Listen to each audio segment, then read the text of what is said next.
Good morning, everyone. Have a nice day to all. I would like to welcome Tina for prayer.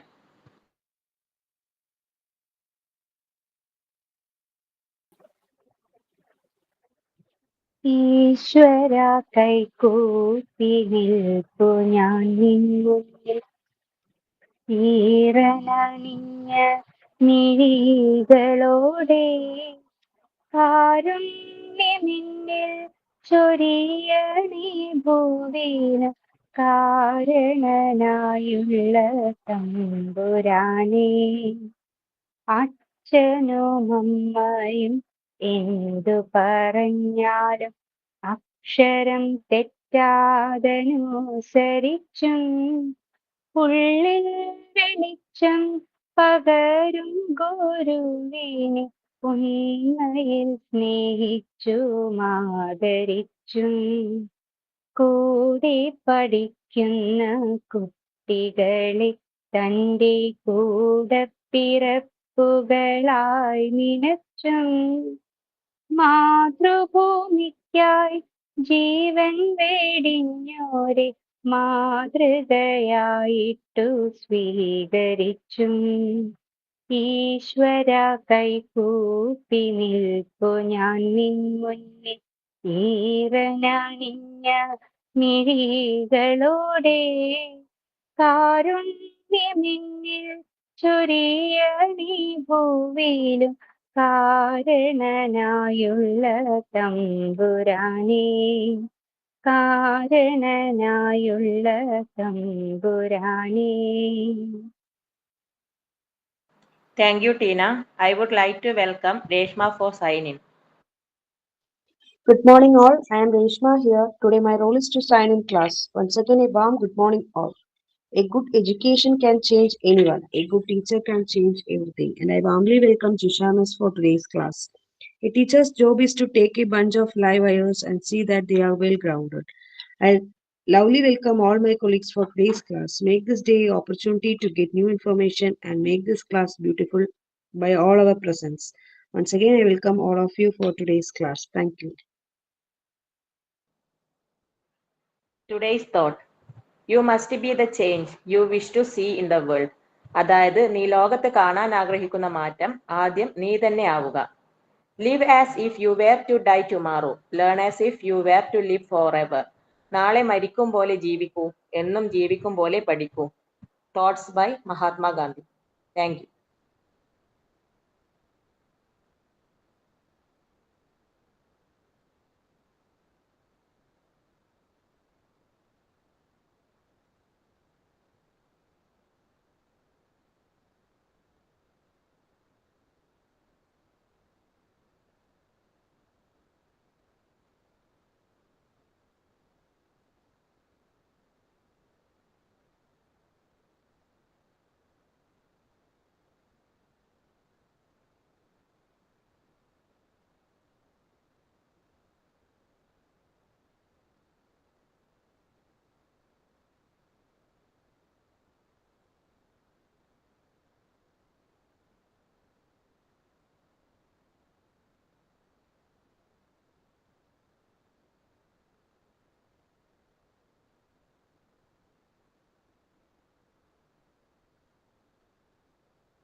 Good morning. Good morning, ma'am. Morning, ma'am. Good morning, ma'am. Prayer എല്ലാം കഴിഞ്ഞോ? കഴിഞ്ഞു, ma'am. കഴിഞ്ഞു. So we can start. Psychology അല്ലേ പറഞ്ഞത് last ക്ലാസ്സിൽ. Okay.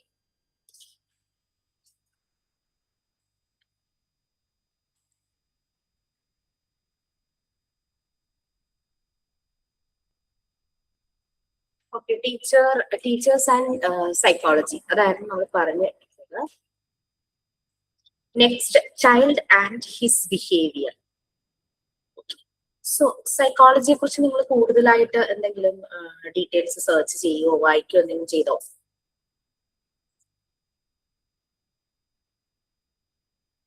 നമ്മള് psycho അനാലിസ്റ്റുകളുടെ 5 പേരെ പറഞ്ഞവര് 5 പേരും സൈക്കോളജിസ്റ്റുകളാണ്. ചിലര് ചൈൽഡ് സൈക്കോളജിയിൽ സ്പെഷ്യലൈസ് ചെയ്തിരിക്കുന്നു, ചിലര് ഡെവലപ്മെന്റൽ സൈക്കോളജിയിലായിരിക്കും, ചിലര് ബിഹേവിയർ ക്ലിനിക്കൽ സൈക്കോളജി ആ ഒരു രീതിയിൽ അങ്ങനെ കേസ് സ്റ്റഡി ഒക്കെ നടക്കുന്ന രീതിയിൽ അങ്ങനെ സ്പെഷ്യലൈസ് ചെയ്തവരുണ്ട്. സോ അവരുടെ പേരെല്ലാം ഓർമ്മയുണ്ടല്ലോ അല്ലെ? സൈക്കോ അനാലിസ്റ്റിന്റെ ഒരു ഫൗണ്ടർ എന്നുള്ള രീതിയിൽ സിഗ്മണ്ട് ഫ്രോയിഡ് ആണ് അറിയപ്പെട്ടിരുന്നത്. നമ്മൾ പലരുടെയും കാര്യങ്ങൾ പറഞ്ഞു. ചൈൽഡ് സൈക്കോളജിസ്റ്റ് ആണ് ജീൻ പിയാഷെ, അങ്ങനെ പലരുടെയും കാര്യങ്ങൾ പറഞ്ഞു അല്ലെ? ഇനി ചൈൽഡ് ആൻഡ് ഹിസ് ബിഹേവിയർ. കഴിഞ്ഞ ദിവസം നമ്മൾ പലരും ടീച്ചിങ് പ്രാക്ടീസ് എടുക്കാനായിട്ട് സ്കൂളുകളിൽ പോയപ്പോഴും അതുപോലെ തന്നെ ടീച്ചറായിട്ട് ജോബ് കിട്ടി പോയ സമയങ്ങളിലും എല്ലാം അവരുണ്ടായ എക്സ്പീരിയൻസ് ഒക്കെ നമ്മൾ ഷെയർ ചെയ്തു. അവർ ഫേസ് ചെയ്ത ചലഞ്ചസ്, അങ്ങനെയുള്ള പല കാര്യങ്ങളും. ഇന്നലെയും ഇപ്പൊ അക്കാദമിക് ഇയർ സ്റ്റാർട്ട് ചെയ്തതിന്റെ ഭാഗമായിട്ടാണെന്ന് തോന്നുന്നു പല സ്കൂളുകളിലും വളരെ ക്രിയേറ്റീവ് ആയിട്ടുള്ള ആക്ടിവിറ്റീസ് ചെയ്യാനായിട്ട്, പ്രത്യേകിച്ചും KG ടീച്ചേഴ്സിന്റെ അടുത്ത് ക്രിയേറ്റീവ് ആയിട്ട് ആക്ടിവിറ്റീസ് ഡിസൈൻ ചെയ്ത് കൊണ്ടുവരാനായിട്ട് പല സ്കൂളുകളിലും പറഞ്ഞിട്ടുണ്ട്. എനിക്ക് അങ്ങനെ കുറെ പേരുടെ മെസ്സേജ് വന്നു, എന്ത് ചെയ്യണം എന്ന് ചോദിച്ചിട്ട്. ക്രിയേറ്റീവ് ആയിട്ട് കുട്ടികളെ കൊണ്ട് ചെയ്യിപ്പിക്കാൻ പറ്റുന്ന എന്ത് കാര്യങ്ങളാണ് ഉള്ളത് എന്ന് ചോദിച്ചു. നമ്മളുടെ കൺസ്ട്രക്റ്റീവ് ആക്ടിവിറ്റീസ് അല്ലെങ്കിൽ സെൻസോറിയൽ എഡ്യൂക്കേഷൻ തന്നെയാണ്, ആ മെത്തേഡ് തന്നെയാണ് ശരിക്കും നിങ്ങൾ അങ്ങനെയൊക്കെ ഒരു രീതിയിൽ ഡിസൈൻ ചെയ്യാൻ പറയുമ്പോഴേക്കും കൊണ്ടുചെല്ലേണ്ടത്. അതായത് ഇപ്പോ എന്താണോ സിലബസിലുള്ളത് അത് തന്നെ ഡയറക്റ്റ്ലി കുട്ടികൾക്ക് കൊടുക്കുന്നില്ല, ക്രിയേറ്റീവ് ആയിട്ട് ഒരു കൺസ്ട്രക്റ്റീവ് രീതിയിലാണ് കൊടുക്കുന്നത്. ഞാൻ കുട്ടിയോട് പറഞ്ഞു ബ്രെയിൻ എക്സസൈസിലൊന്ന് കോൺസെൻട്രേറ്റ് ചെയ്യാൻ പറഞ്ഞു. ബോത്ത് ഹാൻഡ്സ് വെച്ചിട്ട് ചെയ്യാൻ പറ്റുന്ന പാറ്റേൺസ് അങ്ങനത്തെ രീതിയിലൊക്കെ ചെയ്യാൻ പറഞ്ഞു. പിന്നെ ക്ലേയേക്കാളും നമ്മൾ വീട്ടിൽ യൂസ് ചെയ്യുന്ന മാവുണ്ടല്ലോ അത് കുഴച്ച് കൊണ്ടുപോകാൻ പറഞ്ഞു. അതാകുമ്പോൾ ഹാംലെസ് ആണ്, അത്ര ഹാർംഫുൾ ഒന്നും അല്ല അല്ലെ? കളർ ഒന്നും ഉള്ളതല്ല. കളറൊക്കെ ഉള്ളതാകുമ്പോൾ കുട്ടികൾക്ക് അട്രാക്റ്റീവ് ആണ്. എന്നാലും നമുക്ക് ഈ ക്ലേയിലൊക്കെ എന്തെങ്കിലുമൊക്കെ കെമിക്കൽസ് കാണും. ചില കുട്ടികൾക്ക് സ്കിന്നിന് ഇറിറ്റേഷൻസ് ഒക്കെ വരും, കാരണം അവര് കൈയൊക്കെ വായിലൊക്കെ വെക്കുമല്ലോ. അപ്പൊ അതുകൊണ്ട് ഗോതമ്പ് മാവോ അരിയുടെ ഏതോ അത് കുഴച്ച് കൊണ്ടുപോയിട്ട് അവരെ കൊണ്ട് തന്നെ ഷേപ്സ് ഉണ്ടാക്കിക്കാൻ പറഞ്ഞു. അതായത് ആൽഫബറ്റ്സോ നമ്പേഴ്സോ അങ്ങനെയൊക്കെ ചെയ്യിക്കാം. അപ്പൊ കുട്ടികളുടെ ലേണിംഗും നടക്കും, അവർ ഭയങ്കര ഒരു എൻജോയ് ചെയ്താൽ ചെയ്യുകയും ചെയ്യും. എൻജോയ്മെന്റോട് കൂടിയുള്ള ലേണിംഗ് വരും. അങ്ങനെയൊക്കെ ഇപ്പൊ സ്കൂളുകളിൽ നടക്കുന്നുണ്ട്. ഞാൻ ഷെയർ ചെയ്തതാ, ടീച്ചേഴ്സ് ഉണ്ടാവും ഇതിനകത്ത്, അതുകൊണ്ടൊന്ന് ഷെയർ ചെയ്തു എന്ന് മാത്രമേ ഉള്ളൂ. ഓക്കെ, നമ്മൾ പറഞ്ഞു ഈ child and his behaviour. Pre school age എന്ന് പറയുന്നത് ഒരു 3 to 6 years ആണെന്ന് നമുക്കറിയാം. കുട്ടികളുടെ ബിഹേവിയർ ഫാമിലിയിൽ ഒരു രീതിയിലായിരിക്കും, പുറത്തൊരിടത്ത് പോകുമ്പോൾ വേറൊരു രീതിയിലായിരിക്കും. കുട്ടി തന്നെയല്ല, നമ്മളൊരു സെൻസ് ഉള്ള ഏത് മനുഷ്യരും, അതായത് ഇപ്പൊ നമുക്കും അറിയാം ഏത് ഗ്രൂപ്പിൽ എങ്ങനെ പെരുമാറണം എന്നുള്ളത്. അപ്പൊ കുട്ടികൾ ചിലപ്പോ അവരുടെ പീർ ഗ്രൂപ്പ്, ചില ഗ്രൂപ്പിൽ ചേരുമ്പോൾ നല്ല ഹാപ്പി ആയിട്ടുള്ള അവരുടെ ബിഹേവിയർ കാണാം, ചില ഗ്രൂപ്പിൽ അവർ ഭയങ്കര സൈലന്റ് ആയിരിക്കും. Depending on the Peer group, അവര് നമ്മൾ വൈബ് എന്ന് പറഞ്ഞ പോലെ തന്നെ. പിന്നെ അതുപോലെ തന്നെ ഒറ്റയ്ക്ക് അവരുടെ ഇൻഡിവിജ്വൽ അവരുടെ ബിഹേവിയർ വേറെ ആയിരിക്കും. അതെല്ലാമാണ് നെക്സ്റ്റ് ഇതിൽ വരുന്നത്. Okay, child and his behaviour ഒന്ന് ആരെങ്കിലും റീഡ് ചെയ്യാമോ? Yes, ma'am. Child and his behavior. As the Montessori teachers are expected to communicate with the children of the age group 3 to 6, they must know their general behavior, behavior in groups, individual behavior, each one's family background, social background, etc. The children face different problems in their family and environment. The rate of addition of language changes according to the environment of each child. Emotion, motivation, and individuals are also found of varying degrees among children. Teachers' efforts to gather children are likely to encounter the individual difference. Ecocentrism may still prevail with some children. There may be children with psychological abnormalities and physical disabilities, which the teacher has to identify from the very beginning. Different aspects of child development are to be understood by the teacher. During the period of vital growth, children pass through different stages of cognitive, emotional, moral, social, and linguistic development. Their psychomotor coordination and skills develop continuously. Wicked stages of cognitive development, fruit stages of emotional development, and arrogant stage of personality development are some of the works and judgments in this field which are of use of the teachers. Without having proper foundation in psychology, a teacher may not succeed in understanding Froebel's ideas of teaching kindergartens or Maria Montessori's idea of using directive apparatus. Okay fine. ഇപ്പൊ മനസ്സിലായോ ആ psycho അനാലിസ്റ്റുകളുടെ കാര്യങ്ങൾ നമ്മൾ എന്തുകൊണ്ട് previously പഠിച്ചു എന്നുള്ളത്? കാരണം സൈക്കോളജിയിൽ പറഞ്ഞിരിക്കുന്നത് മുഴുവൻ അവരുടെയാണ്. പിയാജെയുടെ കോഗ്നിറ്റീവ് ഡെവലപ്മെന്റ് സ്റ്റേജസ്, ഫ്രൂയിഡിന്റെ psychosexual development, stages of emotional development, ആ ഒരു സാറ്റിസ്ഫാക്ഷൻ, ഒരു പ്ലഷർ, ആ ഒരു ഇമോഷൻ, അതിലൂടെയാണ് ഡെവലപ്മെന്റ് വരുന്നതെന്ന് ഫ്രോയിഡ് പറഞ്ഞു. എറിക്സന്റെ പേഴ്സണാലിറ്റി ഡെവലപ്മെന്റ് സ്റ്റേജസ്, 8 സ്റ്റേജസ് ആയിട്ട് എറിക്സൺ ഡിവൈഡ് ചെയ്തു. അങ്ങനെ 5 സൈക്കോ അനാലിസ്റ്റുകളുടെ കാര്യങ്ങൾ നമ്മൾ ഓൾറെഡി പറഞ്ഞു കഴിഞ്ഞു അല്ലെ. അപ്പോ ഈ ഫ്രേബിൾസ് ഐഡിയ ഓഫ് കിൻഡർഗാർട്ടൻ അതിന്റെ ഫൗണ്ടറാണ് ഫ്രേബൽ എന്ന് പറയുന്നത്. അത് കിൻഡർഗാർട്ടനിൽ പഠിപ്പിക്കുന്നതാണെങ്കിലും മോണ്ടിസോറി സ്കൂളിൽ ഡിഡാക്റ്റിക് അപ്പാരറ്റസ്, പ്രാക്ടിക്കൽ ആയിട്ടുള്ള അപ്പാരറ്റസ് യൂസ് ചെയ്ത് പഠിപ്പിക്കുന്ന മറിയ മോണ്ടിസോറിയുടെ മെത്തേഡ് ആണെങ്കിലും ഇതെല്ലാം നമ്മൾ അറിയണമെങ്കിൽ കുട്ടികളുടെ ബിഹേവിയർ അറിയണം, കുട്ടികളുടെ സൈക്കോളജിക്കൽ അനാലിസിസ് നമ്മൾ അറിയണം. അതുകൊണ്ടാണ് 5 പേരെങ്കിലും നമ്മൾ നല്ല പോലെ അറിഞ്ഞിരിക്കണം എന്ന് പറയുന്നത്. ഓക്കെ, അപ്പൊ ഈ കുട്ടികളുടെ സ്വഭാവം നമുക്ക് അറിയാം. ഒരു മോണ്ടിസോറി ടീച്ചർ എന്ന് പറഞ്ഞു കഴിഞ്ഞാൽ 3 വയസ്സ് തുടങ്ങി 6 വയസ്സ് വരെയുള്ള കുട്ടികളെയാണ് ഡീൽ ചെയ്യുന്നത്. അവരുമായിട്ടാണ് കണക്ട് ചെയ്യുന്നതും കമ്മ്യൂണിക്കേറ്റ് ചെയ്യുന്നതും. അവരുടെ ജനറൽ ആയിട്ടുള്ള ബിഹേവിയർ, ഒരു ഗ്രൂപ്പിൽ അവരുടെ ബിഹേവിയർ, പിന്നെ ഒരു ആക്ടിവിറ്റി കൊടുക്കുമ്പോൾ അവരുടെ റെസ്പോൺസ്, അവരുടെ റിയാക്ഷൻ, ഇതെല്ലാം നമ്മൾ ശ്രദ്ധിക്കണം. കൂടാതെ അവർ എവിടെ നിന്ന് വരുന്നു, എങ്ങനെയുള്ള ഒരു ഫാമിലി ബാക്ക്ഗ്രൗണ്ടിൽ നിന്നാണ് അവർ വരുന്നത്, എങ്ങനെയുള്ള ഒരു സോഷ്യൽ ബാക്ക്ഗ്രൗണ്ടിൽ നിന്നാണ്, സൊസൈറ്റി, അതും കുട്ടിയുടെ സ്വഭാവ രൂപീകരണത്തിന് വളരെയധികം ഇമ്പാക്ട് ചെയ്യുന്ന ഒന്നാണ്. ആ കുട്ടി വീട്ടിലെല്ലാം നല്ലതായിരിക്കാം, പക്ഷെ നൈബർഹുഡിൽ നിന്നൊക്കെ വളരെ മോശം അങ്ങനത്തെ രീതിയൊക്കെയാണ് വരുന്നതെങ്കിൽ അതെല്ലാം കുട്ടിയെ അഫക്ട് ചെയ്യും. ഞാന് അഡോളസന്റ് ഗ്രൂപ്പിൽ ഇന്റർവെൻഷൻ നടത്തുന്ന കാര്യം നിങ്ങൾക്ക് അറിയാൻ തോന്നുന്നു. എനിക്ക് 8ാം ക്ലാസ് തുടങ്ങി 8, 9, 10 ഒരു 10ലാവുന്ന വരെയുള്ള കുട്ടികളെയാണ് എനിക്ക് കിട്ടുന്നത്. അവരെല്ലാരും ഇപ്പൊ 10 പാസ് ഔട്ട് ആയി കഴിഞ്ഞു. ഇപ്പോഴത്തെ 10th കഴിഞ്ഞ ബാച്ചാണ്.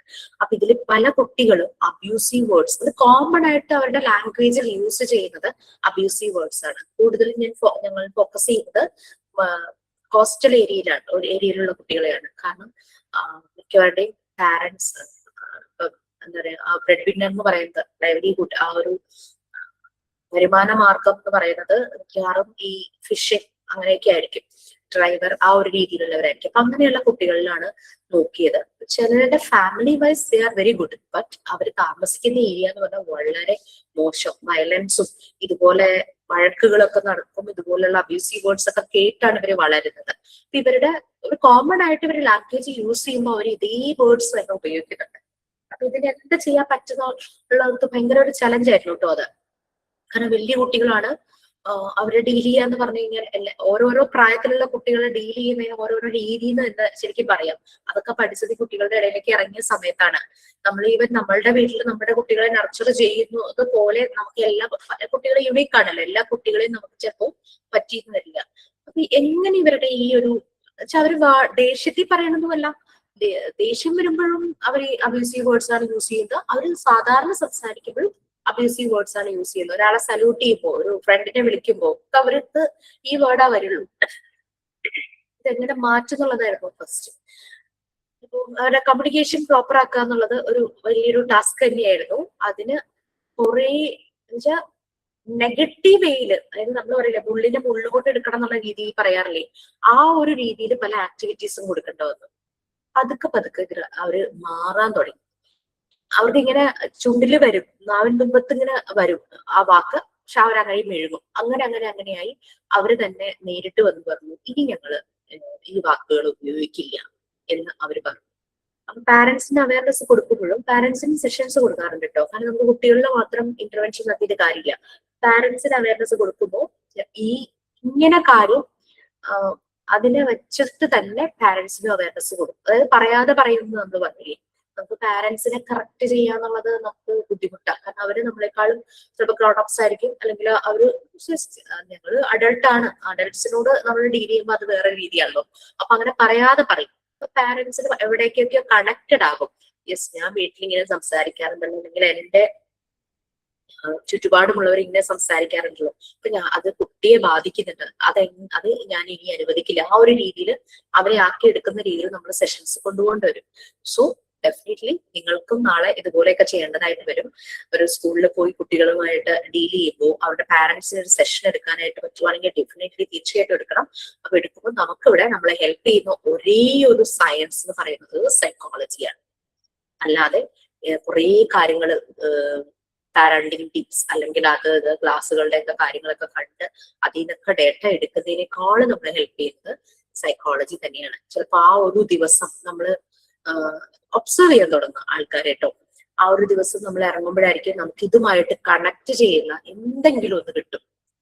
കാരണം നമ്മൾ ഒബ്സർവേഷൻ നമ്മൾ തുടങ്ങി കഴിഞ്ഞ് കഴിഞ്ഞാൽ നമ്മുടെ ചുറ്റും നടക്കുന്നുണ്ട് പലതും, പക്ഷെ നമ്മൾ കാണാത്തതും ശ്രദ്ധിക്കാത്തായിരിക്കും. പക്ഷെ ഒബ്സർവേഷൻ നമ്മൾ ശരിക്കും ചെയ്തു കഴിഞ്ഞ് കഴിഞ്ഞാൽ ഒരു ഫുൾ ഡേ ക്ലാസ് എടുക്കാനുള്ള സാധനം നമ്മുടെ ചുറ്റുപാടിൽ നിന്ന് നമുക്ക് കിട്ടും. ആ ഒരു രീതിയിൽ എല്ലാവരും വളരണം. അത് വളരെയധികം ഹെൽപ്ഫുൾ ആയിരിക്കും. കാരണം ആ പാരന്റ്സും കുട്ടികളും നമ്മളോട് വളരെ കമ്മിറ്റഡും ആയിരിക്കും. അവർ നമ്മളോട് എപ്പോഴും ചേർന്ന് നിൽക്കും, അവർ എന്തിനും തയ്യാറാകും. അങ്ങനെ നമുക്ക് ഈ അവയർനെസ് കൊടുക്കാനായിട്ട് പറ്റുള്ളൂ. അല്ലാതെ ഡൂസ് ആൻഡ് ഡോൺസ് പറഞ്ഞ് ഒരിക്കലും ആരെയും നമുക്ക് തിരുത്താൻ പറ്റില്ല. പ്രത്യേകിച്ചും ഇന്നത്തെ കാലഘട്ടത്തിൽ, ഇന്നത്തെ ജനറേഷനെ അവരുടെ പാരന്റ്സിനെ നമുക്ക് ഡൂസ് ആൻഡ് ഡോൺസ് പറഞ്ഞ് അവരെ കറക്റ്റ് ചെയ്യാൻ പറ്റില്ല. അവർ തന്നെ ചിന്തിക്കണം, യെസ് ഇതാണ് ശരിയായ രീതി എന്നുള്ള അവർ തന്നെ ചിന്തിച്ച് തന്നെ പോകണം.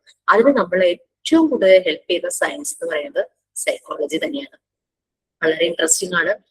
കൂടുതൽ നോക്കിക്കഴിഞ്ഞു കഴിഞ്ഞാൽ നമുക്ക് വളരെ ഡീറ്റെയിൽ ആയിട്ട് കുറച്ച് കാര്യങ്ങളൊക്കെ അറിയാനായിട്ട് പറ്റും. പിന്നെ പല രീതിയിലുള്ള ഇൻഡിവിജ്വൽ ഡിഫറൻസസ് കുട്ടികളിലുണ്ട്. നമ്മൾ പറഞ്ഞു ഓരോ ഇൻഡിവിജ്വലും യുണീക്ക് ആണ്. ഇവര് തമ്മിൽ ഡിഫറെന്റ് ആണ്. പല പല വ്യത്യാസങ്ങളുണ്ട്. എല്ലാരെയും നമുക്ക് ഒരേപോലെ കാണാനായിട്ട് പറ്റില്ല. ഓരോ കുട്ടിയെ നമ്മൾ പ്രത്യേകം ഒബ്സർവ് ചെയ്യണം. ചില കുട്ടികളിൽ ഈഗോസെൻട്രിസം വളരെ കൂടുതലായിരിക്കും. അതായത് സെൽഫിഷ്നെസിന്റെ മുകളിൽ നിൽക്കുന്ന സാധനം self interest, self concern. Even സെൽഫിഷായ ഒരാൾ പോലും എപ്പോഴെങ്കിലും ആരെങ്കിലും കൺസേൺ ചെയ്യുമായിരിക്കും. പക്ഷെ ഈഗോസെൻട്രിസം ഉള്ള വ്യക്തികൾക്ക് ഒരിക്കലും അവർ മറ്റുള്ളവർക്ക് കുറിച്ച് ചിന്തിക്കില്ല. അവരെപ്പോഴും അവരുടെ ഇൻട്രസ്റ്റ്, അവരുടെ സെൽഫ് കൺസേൺ. സെൽഫിഷ്നെസ് എന്ന് പറഞ്ഞു കഴിഞ്ഞാൽ ചില കാര്യങ്ങളിൽ സെൽഫിഷ് ആവുന്നു എന്നുള്ളതേ ഉള്ളൂ. പക്ഷെ ഈഗോസെൻട്രിസം അതിന്റെ മുകളിൽ പീക്കിൽ നിൽക്കുന്ന ഒരു സാധനമാണ്. അത് സെൽഫ് ഇൻട്രസ്റ്റ്, സെൽഫ് കൺസേൺ അങ്ങനെയുള്ള കുട്ടികളൊക്കെ ഉണ്ടാവും. പിന്നെ സൈക്കോളജിക്കൽ ആയിട്ടുള്ള അബ്നോർമാലിറ്റീസ്, അതായത് കോഗ്നിറ്റീവ് ലെവലില്, ബുദ്ധിപരമായ ലെവലില് അബ്നോർമാലിറ്റീസ് ഉള്ള കുട്ടികളുണ്ടാവും. അതുപോലെ തന്നെ ഫിസിക്കൽ ഡിസബിലിറ്റീസ് ഉള്ള കുട്ടികളുണ്ടാവും. ഇവരെ എല്ലാം ടീച്ചർ പ്രത്യേകം തന്നെ from the very beginning identify ചെയ്യേണ്ടതായിട്ടുണ്ട്. ഇതൊക്കെ മനസ്സിലാണെങ്കിൽ നമുക്ക് സൈക്കോളജി തന്നെ അറിയണം. അത് കുട്ടികളെ കൂടുതൽ ഡെവലപ്പ് ചെയ്യാനായിട്ട് നമ്മളെ ഹെൽപ്പ് ചെയ്യും. അതുകൊണ്ടാണ് ഈ സൈക്കോ അനാലിസ്റ്റുകളുടെ ഒബ്സർവേഷൻസ് ഒക്കെ നമ്മൾ നല്ല രീതിയിൽ ലേൺ ചെയ്തെന്ന് പറയുന്നത്. ജസ്റ്റ് ഇതിന്റെ ബാക്ക് സ്ക്രീനിലുള്ള കുറച്ച് കാര്യങ്ങളൊക്കെ പറയാനാണ്. സൈക്കോളജിയുടെ ഫാദർ എന്നറിയപ്പെടുന്നത് വില്യം വുഡിറ്റ് ആണ്. സ്പെല്ലിംഗ് വേറെയാണ്, WILHELM WULD. ജസ്റ്റ് ഒന്ന് ഫാദർ ഓഫ് സൈക്കോളജി സെർച്ച് ചെയ്ത് കഴിഞ്ഞാൽ കിട്ടും. വില്യം വുഡിറ്റ് ആണ്. അദ്ദേഹം ജർമ്മനിയിൽ സൈക്കോളജിയുടെ എക്സ്പെരിമെന്റിന് വേണ്ടിയിട്ട് ഒരു ലാബ് സ്റ്റാർട്ട് ചെയ്തു. അതുകൊണ്ടാണ് അദ്ദേഹത്തെ സൈക്കോളജിയുടെ ഫാദർ എന്നറിയപ്പെടുന്നത്. 1879 ഒന്ന് ആലോചിച്ചു, അത്രയും വർഷങ്ങൾക്ക് മുൻപ്. അദ്ദേഹം സൈക്കോളജി ഒരു സെപ്പറേറ്റ് സയന്റിഫിക് ഡിസിപ്ലിൻ ആയിട്ടാണ് കൺസിഡർ ചെയ്തത്. ഒരു ഫിലോസഫിയുടെ ഒരു ബ്രാഞ്ചിനേക്കാൾ ഉപരി അങ്ങനെ ഒരു സെപ്പറേറ്റ് സയൻസ് ആയിട്ട് തന്നെ സൈക്കോളജിയെ കൺസിഡർ ചെയ്തു. സൈക്കോളജി അങ്ങനെ എന്തിന്റെയെങ്കിലും ഒരു ഭാഗമല്ല, അതൊരു വേറൊരു വിങ് ആണ്, വേറൊരു ബ്രാഞ്ച് ആണ് എന്നുള്ള രീതിയിൽ സെപ്പറേറ്റ് ആയിട്ട് അദ്ദേഹം അതിനെ കൺസിഡർ ചെയ്തിട്ടാണ് അദ്ദേഹത്തിന്റെ സ്റ്റഡീസും അനാലിസിസും റിസർച്ചും എക്സ്പെരിമെന്റും എല്ലാം സ്റ്റാർട്ട് ചെയ്തത്. അദ്ദേഹം കൂടുതലും യൂസ് ചെയ്തത് ഇൻട്രോസ്പെക്ഷൻ ആണ്. ഇൻട്രോസ്പെക്ഷൻ നമുക്ക് വരുന്നുണ്ട് എഡ്യൂക്കേഷണൽ സൈക്കോളജിയിലെ നെക്സ്റ്റ് യൂണിറ്റില്. ഇൻട്രോസ്പെക്ഷൻ എന്ന് പറഞ്ഞു കഴിഞ്ഞാൽ സെൽഫ് എക്സാമിനേഷൻ ആണ്. അവനവനിലേക്ക് തന്നെ ടോർച്ച് അടിച്ച് നോക്കുന്ന ഒരു പരിപാടി. നമ്മൾ ഇരുട്ട് പുറത്തേക്കാണല്ലോ നമ്മൾ പലപ്പോഴും ടോർച്ച് അടിച്ച് നോക്കുന്നത്. നമ്മുടെ ഉള്ളിലുള്ളതിനെ കണ്ടെത്താൻ ആദ്യം ശ്രമിക്കുക. അതാണ് ഇൻട്രോസ്പെക്ഷൻ. ഉള്ളിലേക്ക് തന്നെ സെൽഫ് എക്സാമിനേഷൻ എന്ന രീതിയിൽ നമുക്ക് ഈ വളരെ കോസ്റ്റ് എഫക്റ്റീവ് ആയിട്ട്, കോസ്റ്റ് ഒന്നുമില്ല ഈ ഇൻട്രോസ്പെക്ഷൻ, അത് നമുക്ക് കുട്ടികളിൽ ചെയ്യാനായിട്ട് പറ്റും. പലപ്പോഴും കാണുന്ന മിക്ക അടുത്തും പോകുമ്പോൾ ഈ അഡോളസൻസിന് അവരുടെ ഇമോഷൻസ് ഇങ്ങനെ വളരെ വൾനറബിൾ ആണ്. അവർ പെട്ടെന്ന് എന്തും അവരെ ഇമ്പാക്ട് ചെയ്യും. ദേഷ്യം വരും പെട്ടെന്ന്, അങ്ങനെ ഇമോഷൻസ് ഒക്കെ പെട്ടെന്ന് ഇങ്ങനെ മാറി മറിഞ്ഞുകൊണ്ടിരിക്കും. അപ്പൊ ഇവരെ പലപ്പോഴും കുട്ടികൾ വരുമ്പോ പറയുന്ന ഒരു കാര്യം, എന്നെ ഒന്നിനും കൊള്ളില്ല, I M good for nothing, ഞാൻ എന്ത് ചെയ്താലും ശരിയാവില്ല. അങ്ങനെ അവർ പഠനത്തിലൊക്കെ മുഴപ്പാൻ തുടങ്ങും. അവരെ സ്വയം നോക്കാനും സെൽഫ് കെയർ ഒക്കെ അവർ മുടക്കും. അപ്പൊ ഇതൊരു പക്ഷെ വീട്ടിൽ നിന്ന് കിട്ടിയ എന്തെങ്കിലും ഒരു ട്രിഗറിൽ നിന്നായിരിക്കാം. ചിലപ്പോൾ മറ്റു കുട്ടികളുമായിട്ട് കമ്പയർ, നിന്നെ എന്തിനു കൊള്ളാൻ, അവനെ കണ്ടുപിടിക്കുക, നിനക്ക് അങ്ങനെ ആയാല് ഒരു കാര്യം മര്യാദയ്ക്ക് ചെയ്യാൻ പറ്റില്ല, അങ്ങനത്തെ ചില ഡയലോഗ്സ് കേൾക്കുമ്പോൾ ഈ കുട്ടിയുടെ ഉള്ളിൽ ഇതിങ്ങനെ ഫിൽ ആവുക. നമ്മുടെ സബ് കോൺഷ്യസ് മൈൻഡ് വളരെ സ്ട്രോങ് ആണ്. 24 മണിക്കൂർ വർക്ക് ചെയ്യുന്ന ഒരു ഫാക്ടറിയാണ് സബ് കോൺഷ്യസ് മൈൻഡ് എന്ന് പറയുന്നത്. അപ്പൊ ഈ കേൾക്കുന്നത് മുഴുവൻ ഒരു വേസ്റ്റ് ബിന്ന് പോലെ സബ് കോൺഷ്യസ് മൈൻഡിൽ ഇങ്ങനെ നിറഞ്ഞിരിക്കും. ഇത് ഇടയ്ക്കിടയ്ക്ക് ട്രിഗർ ആകും. കാരണം അത് അവിടുന്ന് പോവില്ല. 24 മണിക്കൂർ വർക്ക് ചെയ്യുന്ന എന്തെങ്കിലും ചെയ്യാൻ തുടങ്ങുമ്പോൾ, ഓ ഞാൻ ചെയ്താൽ ശരിയാവില്ല, കാരണം ഓൾറെഡി പണ്ട് കേട്ടിട്ടുണ്ട് നീ ഒന്നും ചെയ്താൽ ശരിയാവില്ല എന്നത്. ചിലപ്പോൾ ടീച്ചേഴ്സിന്റെ ഇത് തന്നെ കുട്ടി കേട്ടിട്ടുണ്ടാവാം. അതാണ് അവൻ അങ്ങനെ പറയുന്നത്. അപ്പൊ ഇങ്ങനെ ഒരു കുട്ടി വരുമ്പോൾ അത് നല്ലൊരു ചാലഞ്ചാണ് കേട്ടോ. കുട്ടി ഒന്ന് ആ തോട്ടിൽ നിന്നും മാറ്റുക എന്നുള്ളത്. അപ്പൊ നമ്മൾ ചെയ്യുന്ന ഒരു ടെക്നിക്കാണ് ഈ ഇൻട്രോസ്പെക്ഷൻ എന്ന് പറയുന്നത്. അവനെ കൊണ്ട് തന്നെ അവനെ അനലൈസ് ചെയ്യിക്കും. വാട്ട്സ് യുവർ പോസിറ്റീവ്, നീ എന്തെല്ലാം രീതിയിൽ ബ്ലെസ്ഡ് ആണ് എന്നുള്ള രീതിയിൽ അവനെ ഇങ്ങനെ ചിന്തിപ്പിക്കാൻ തുടങ്ങും. കുറച്ച് കഴിയുമ്പം ആ കുട്ടിയുടെ മുഖം പ്രകാശിക്കുന്നത് നമുക്ക് കാണാനായിട്ട് പറ്റും. യെസ്, ശരിയാണല്ലോ, എനിക്ക് ഈ ഒരു ക്വാളിറ്റീസ് ഉണ്ടല്ലോ, അങ്ങനെ നമ്മളൊരു gratitude expression, I am thankful for that, എനിക്ക് ആ ഒരു പവർ തന്നത് ഏത് ശക്തിയാണെങ്കിലും I am thankful for that എന്നുള്ള രീതിയിൽ അവനങ്ങ് മാറുക. പിന്നെ അവനൊരു പോസിറ്റീവ് കിട്ടുന്നത്, അതാണ് പിന്നെ അവനെ മുന്നോട്ട് കൊണ്ടുപോകുന്നത്. ഇതൊക്കെ നമുക്ക് ചെയ്യാൻ പറ്റുന്ന കാര്യങ്ങളാണ് കേട്ടോ. അപ്പൊ സൈക്കോളജിയുടെ ഫാദർ എന്നറിയപ്പെടുന്നത് വില്യം വുഡിറ്റ്. ഓക്കെ, പിന്നെ സൈക്കോ അനാലിസിസിന്റെ ഫാദർ എന്നറിയപ്പെടുന്നതാണ് നമുക്ക് പരിചയമുള്ള സിഗ്മണ്ട് ഫ്രോയിഡ്. അദ്ദേഹം സൈക്കോ അനാലിസിസിന്റെ ഫാദറാണ്. സൈക്കോളജിയുടെ ഫാദർ വില്യം വുഡിറ്റ്, സൈക്കോ അനാലിസിസിന്റെ ഫാദർ സിഗ്മണ്ട് ഫ്രോയിഡ്. അപ്പൊ അതെന്താണ് സൈക്കോളജിയും സൈക്കോ അനാലിസിസും തമ്മിലുള്ള ഒരു ഡിഫറൻസ് എന്ന് പറയുന്നത്? സൈക്കോളജി എന്ന് പറയുന്നത് it's A science about mind and behaviour. Psycho analysis എന്ന് പറയുന്നത് നമ്മളുടെ ഇമോഷൻ, നമ്മുടെ ബോധം, നമ്മുടെ ഇമോഷൻ, അങ്ങനെ ഫീലിങ്സിനെ അനലൈസ് ചെയ്യുന്നത്. നമ്മൾ കോൺഷ്യസ് ആയിരിക്കുന്നതും അൺകോൺഷ്യസ് ആയിരിക്കുമ്പോഴുള്ള അവസ്ഥയെ അനലൈസ് ചെയ്യുന്നതാണ്. എങ്ങനെയാണ് നമ്മൾ ചിന്തിക്കുന്നത്, എങ്ങനെയാണ് നമുക്ക് ഫീൽ ചെയ്യുന്നത്, നമ്മൾ സ്വപ്നം കാണുന്ന കാര്യങ്ങളെ എങ്ങനെ അനലൈസ് ചെയ്യാം, അങ്ങനെ അതെല്ലാമാണ് സൈക്കോ അനാലിസിസിൽ വരുന്നത്. അവിടെ ഒരു ടോക്ക് തെറാപ്പി, ഒരു ഹിപ്നോട്ടിസത്തിന്റെ രീതിയൊക്കെ അവിടെ വരുന്നുണ്ട് സൈക്കോ അനാലിസിസിൽ. മറ്റേത് ഇറ്റ്സ് എ സയൻസ്, ഒരു സയന്റിഫിക് സ്റ്റഡി, അതാണ് സൈക്കോളജി. ഈ സിഗ്മണ്ട് ഫ്രോയിഡ് ശരിക്കും ക്ലിനിക്കൽ സൈക്കോളജിസ്റ്റ് ആണ്. അദ്ദേഹത്തിന് മുന്നിൽ ഒത്തിരി കേസസ് വരും. ആ കേസസിനെ സ്റ്റഡി ചെയ്യുക, അതിനെ അനലൈസ് ചെയ്യുക, അതിന്റെ എക്സ്പെരിമെന്റ്സ്, അങ്ങനത്തെ കാര്യങ്ങളെല്ലാം ചെയ്യുന്ന ഒരു വ്യക്തിയാണ് സിഗ്മണ്ട് ഫ്രോയിഡ് എന്ന് പറയുന്നത്. അപ്പൊ അദ്ദേഹം ആളുകളുമായിട്ട് സംസാരിച്ചത് ടോക്ക് തെറാപ്പിയാണ് അവിടെ നടക്കുന്നത്. സൈക്കോളജിസ്റ്റ് എന്ന് പറയുന്നത് കൗൺസിലിംഗും ഒരു ടോക്ക് തെറാപ്പിയാണ്. സംസാരിക്കുവാണ് അല്ലെ, ആക്റ്റീവ് കമ്മ്യൂണിക്കേഷൻ ആണ് അവിടെ നടക്കുന്നത്. എന്നിട്ട് അനലൈസ് ചെയ്യുവാണ് ആളുകൾ പറഞ്ഞ അവരുടെ എക്സ്പീരിയൻസസ്, അവർക്ക് ഫീൽ ചെയ്യുന്നത്. ചിലര് കാണുന്നു, കേൾക്കാത്തത് കാണുന്നു എന്നൊക്കെ പറഞ്ഞിട്ട് സൈക്കോളജിസ്റ്റിനും അത് കാണാറുണ്ടല്ലോ. അപ്പൊ അതിനകത്ത് അവിടെ ടോക്ക് തെറാപ്പി നടക്കുന്നത്, അവിടെ സൈക്കോ അനാലിസിസ് ആണ് നടക്കുന്നത്. ശരിക്കും അങ്ങനെ വ്യത്യാസം. അമേരിക്കൻ സൈക്കോളജിയുടെ ഫാദർ എന്ന് പറയുന്നത് വില്യം ജെയിംസ് ആണ്. Father of American psychology. അദ്ദേഹം കുറെ ബുക്സ് ഒക്കെ എഴുതിയിട്ടുണ്ട്. പിന്നെ നമ്മൾ അരിസ്റ്റോട്ടലിനെ കുറിച്ച് നമ്മൾ തുടക്കത്തിലെ പാർട്ട് 1 നമ്മൾ പറയണ്ടായി. ഹെൽത്തിനെ കുറിച്ചും മെന്റൽ ഹെൽത്തിനെ കുറിച്ചും അദ്ദേഹം എന്ന് പറഞ്ഞു. സൗണ്ട് മൈൻഡിന്റെ സൗണ്ട് ബോഡി അല്ലെ. അരിസ്റ്റോട്ടലിനെ ചിലപ്പോഴൊക്കെ father of pre scientific psychology, psychology ഒരു സയന്റിഫിക് രീതിയിലേക്ക് ആകുന്നതിന് മുമ്പ് ഉള്ള ഒരു ഫിലോസഫർ ആണല്ലോ അദ്ദേഹം തത്വചിന്തകൻ. ആ ഒരു ഫിലോസഫി ഒക്കെ കുറെ കാര്യങ്ങളൊക്കെ അദ്ദേഹം പറഞ്ഞിട്ടുണ്ട്. അതുകൊണ്ട് അദ്ദേഹത്തിന് in some cases pre scientific സൈക്കോളജിയുടെ ഫാദർ എന്നൊക്കെ പറഞ്ഞിട്ടുണ്ട്. ഇതൊക്കെയാണ് സൈക്കോളജിയുമായിട്ട് കണക്ട് ചെയ്ത കുറച്ച് വ്യക്തികള്. വില്യം വുണ്ടിച്ച് ആണ് സൈക്കോളജിയുടെ ഫാദർ. സൈക്കോ അനാലിസിന്റെ ഫാദർ ആണ് സിഗ്മണ്ട് ഫ്രോയിഡ്. അമേരിക്കൻ സൈക്കോളജിയുടെ ഫാദർ എന്നറിയപ്പെടുന്നതാണ് വില്യം ജെയിംസ്. പിന്നെ അരിസ്റ്റോട്ടലിന് BC, അതായത് ബിഫോർ ക്രൈസ്റ്റ്, അതിന് കുറെ വർഷങ്ങൾക്ക് മുമ്പ് തന്നെ അദ്ദേഹത്തെ പ്രീ സയന്റിഫിക് ഫിലോസഫറാണ്, പ്രീ സയന്റിഫിക് സൈക്കോളജിയുടെ ഫാദർ എന്ന് അറിയപ്പെട്ടിരുന്നു. അദ്ദേഹം കുറെ കാര്യങ്ങൾ എഴുതി വെച്ചിരുന്നു, അതുകൊണ്ടാണ് അദ്ദേഹത്തിനെ അങ്ങനെയൊക്കെ വിളിച്ചത്. ഇത്രയും കാര്യങ്ങളാണ് സൈക്കോളജി റിലേറ്റഡ് ആയിട്ടുള്ളത്. പക്ഷെ സൈക്കോളജി എന്ന് പറഞ്ഞാൽ ഇറ്റ്സ് വെരി വാസ്റ്റ്. നിങ്ങൾ ഭയങ്കര ഇൻട്രസ്റ്റിംഗ് ആണ്. നിങ്ങളത് പഠിക്കാൻ താല്പര്യമുള്ളവര് നമ്മൾ തന്നെ നമുക്ക് വായിച്ചു നോക്കാം, കുറെ ബുക്സ് ഒക്കെ റെഫർ ചെയ്യും, അതൊക്കെ ചെയ്യാം. ഓക്കെ, 5 സൈക്കോ അനാലിസ്റ്റുകൾ ഇതുമായിട്ടും കണക്ട് ചെയ്യാം. കോഗ്നിറ്റീവ് ഡെവലപ്മെന്റ് വന്നപ്പോ ചൈൽഡ് ഡെവലപ്മെന്റ് കാര്യങ്ങൾ റിലേറ്റഡ് ആയിട്ട് ഈ 5 പേരുടെ ഒബ്സർവേഷൻസ് പറഞ്ഞു തരണമെന്നുണ്ടായിരുന്നു. അതുകൊണ്ടാണ് 5 പറഞ്ഞത്. It's very valued. നല്ല രീതിയിൽ ഫോളോ ചെയ്യാം. അപ്പൊ നമ്മൾ സൈക്കോളജി കഴിഞ്ഞു. നെക്സ്റ്റ് എഡ്യൂക്കേഷണൽ സൈക്കോളജിയാണ്. എഡ്യൂക്കേഷണൽ സൈക്കോളജി എന്ന് പറഞ്ഞു കഴിഞ്ഞാൽ നമ്മൾ ഓൾറെഡി ഈ ഒരു പാർട്ടിൽ നമ്മൾ പറഞ്ഞിട്ടുണ്ടായിരുന്നു.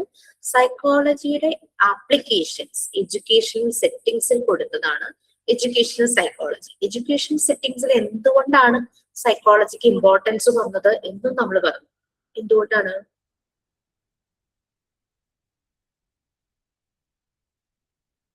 എഡ്യൂക്കേഷണൽ സെറ്റിംഗ്സിൽ സൈക്കോളജിക്ക് ഇമ്പോർട്ടൻസ് വന്നത് എന്തുകൊണ്ടാണ്? കുട്ടികളുടെ ബിഹേവിയർ മനസ്സിലാക്കിയാലാണ് നമുക്ക് അവരെ ശരിയായ രീതിയിൽ അവരുടെ ഡെവലപ്മെന്റിലേക്ക് ഗൈഡ് ചെയ്യാൻ പറ്റും. അങ്ങനെ കുട്ടികളുടെ മനസ്സും ബിഹേവിയറും മനസ്സിലാക്കണമെങ്കിൽ നമ്മൾ സൈക്കോളജി അറിഞ്ഞിരിക്കണം. അതുകൊണ്ടാണ് എഡ്യൂക്കേഷണൽ സെറ്റിംഗ്സിൽ സൈക്കോളജിക്ക് ഇമ്പോർട്ടൻസ് കൊടുത്തത്. ഓക്കെ, ഇനി നമ്മൾ പറഞ്ഞു സൈക്കോളജി എന്ന് പറയുന്ന സയൻസ് എഡ്യൂക്കേഷണൽ സെറ്റിംഗ്സിൽ അപ്ലൈ ചെയ്തു. അതാണ് എഡ്യൂക്കേഷണൽ സൈക്കോളജി. അപ്പൊ ഇറ്റ്സ് ആൻ അപ്ലൈഡ് സയൻസ് അല്ലെ. സൈക്കോളജി എഡ്യൂക്കേഷണൽ സെറ്റിംഗ്സിൽ അപ്ലൈ ചെയ്തു. സോ അതൊരു അപ്ലൈഡ് സയൻസ് ആണ്. പിന്നെ എഡ്യൂക്കേഷൻ ഇങ്ങനെ കാലാകാലം ഇങ്ങനെ അപ്ഡേറ്റഡ് ആകുന്നുണ്ട്, അപ്ഗ്രേഡഡ് ആകുന്നുണ്ട്. സോ സൈക്കോളജിയും അതിനൊപ്പം വളർന്നുകൊണ്ടിരിക്കുകയാണ്. സോ സൈക്കോളജി എന്ന് പറയുന്നത്, എഡ്യൂക്കേഷൻ സൈക്കോളജി എന്ന് പറയുന്നത് ഒരു ഗ്രോയിങ് സയൻസ് ആണ്, വളർന്നുകൊണ്ടിരിക്കുന്ന ഒരു ബ്രാഞ്ചാണ്. So educational psychology, educational settings മാറുന്നതിനനുസരിച്ച് എഡ്യൂക്കേഷണൽ സൈക്കോളജി മാറിക്കൊണ്ടിരിക്കും. സോ എഡ്യൂക്കേഷണൽ സൈക്കോളജി ഒരു ഗ്രോയിങ് സയൻസ് ആണ്. പിന്നെ നമുക്ക് ഇതിനൊരു പോസിറ്റീവ് ഔട്ട്കമ്മിന് വേണ്ടിയിട്ടാണ് സൈക്കോളജി നമ്മൾ എഡ്യൂക്കേഷൻ സെറ്റിംഗ്സിൽ അപ്ലൈ ചെയ്തിരിക്കുന്നത് അല്ലെ. So it's A positive science. പിന്നെ ഓരോ കുട്ടികളും ഡിഫറെന്റ് ആണ്. അപ്പൊ നമുക്ക് ഫുൾ ഒരേ കാര്യം തന്നെ എല്ലാ കുട്ടികളിലും നമുക്ക് അപ്ലൈ ചെയ്യാൻ പറ്റില്ല. ഓരോ കുട്ടികളുടെയും ബിഹേവിയർ ഡിഫറെന്റ് ആണ്, ഇൻഡിവിജ്വൽ ഡിഫറൻസസ് ഉണ്ട്, അവർ പെരുമാറുന്ന രീതികൾക്ക് വ്യത്യാസമുണ്ട്. അപ്പൊ ഓരോ കുട്ടിയെ നമ്മൾ കാണേണ്ടത് വേറെ രീതികളിൽ തന്നെ കാണണം. അപ്പൊ നമുക്ക് എഴുതപ്പെട്ട തിയറി മാത്രം അപ്ലൈ ചെയ്യാൻ പറ്റില്ല. പ്രാക്ടിക്കൽ എക്സ്പീരിയൻസസ്, പ്രാക്ടിക്കൽ അനാലിസിസ് നടത്തണം. അപ്പൊ എഡ്യൂക്കേഷൻ സൈക്കോളജി എന്ന് പറയുന്നത് പ്രാക്ടിക്കൽ ബേസ്ഡ് ആണ്. അതൊരു നോർമേറ്റീവ് സയൻസ് അല്ല. നോർമേറ്റീവ് സയൻസ് എന്ന് പറഞ്ഞു കഴിഞ്ഞാൽ ഫുൾ തിയറിയെ മാത്രം ബേസ് ചെയ്തിട്ടുള്ളത്. നമ്മൾ പറഞ്ഞു ഇതൊരു അപ്ലൈഡ് സയൻസ് ആണ്, ഇതൊരു ഗ്രോയിങ് സയൻസ് ആണ്, ഇതൊരു പോസിറ്റീവ് സയൻസ് ആണ്, ഇത് ഒരു നോർമേറ്റീവ് സയൻസ് അല്ല. ക്ലിയർ ആയോ? ഓക്കെയാണ്. എന്തുകൊണ്ടാണ് അതിനെ അങ്ങനെയൊക്കെ പറയുന്നത്? സൈക്കോളജിയെ എഡ്യൂക്കേഷണൽ സെറ്റിംഗ്സിൽ നമ്മൾ അപ്ലൈ ചെയ്തത് കൊണ്ടാണ് അതിനെ എഡ്യൂക്കേഷണൽ സൈക്കോളജി എന്ന് പറയുന്നത്, അപ്ലൈഡ് സയൻസ് എന്ന് പറയുന്നത്. പിന്നെ അതിങ്ങനെ ഒരു ഗ്രോയിങ് സയൻസ് ആണ്, വളർന്നുകൊണ്ടിരിക്കുകയാണ്, മാറ്റങ്ങൾ ഇങ്ങനെ വന്നുകൊണ്ടിരിക്കുക. എഡ്യൂക്കേഷണൽ ഫീൽഡിൽ വളരെയധികം മാറ്റങ്ങൾ വരുന്നുണ്ടല്ലോ. അപ്പൊ അതൊരു ഗ്രോയിങ് സയൻസ് ആണ്. പിന്നെ അതുപോലെ തന്നെ പോസിറ്റീവ് റിസൾട്ട് ആണ് വരുന്നത്. സോ ഇതൊരു പോസിറ്റീവ് സയൻസ് ആണ്. പോസിറ്റീവ്ലി ആണ് ആപ്ലിക്കേഷൻ വന്നിരിക്കുന്നത്. അപ്പൊ പോസിറ്റീവ് സയൻസ് ആണ്. പിന്നെ അത് തിയറിയെ മാത്രം ബേസ് ചെയ്തിട്ടുള്ളതല്ല, അതുകൊണ്ട് അതൊരു നോർമേറ്റീവ് സയൻസ് അല്ല. ഓക്കെ, നമുക്ക് എഡ്യൂക്കേഷൻ സൈക്കോളജി തുടങ്ങാം. കാര്യങ്ങളൊക്കെ റീഡ് ചെയ്യാൻ തുടങ്ങാമോ? ഞാൻ എടുത്തോട്ടെ. കയ്യിലുണ്ടല്ലോ അല്ലെ ടെക്സ്റ്റ്? ഷെയർ ചെയ്യട്ടാന്ന് വിചാരിക്കുന്നു.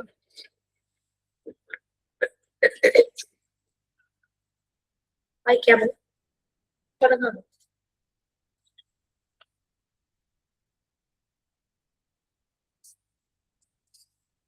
Educational psychology. Definition of educational psychology. Educational psychology is the application of psychological findings in the field of education It is the systematic study of the development of the individual within the educational setting. According to Charles E. Skin, educational psychology deals with the behavior of human beings in educational situations. Thus, educational psychology is a behavioral science with two main references: human behavioral and education.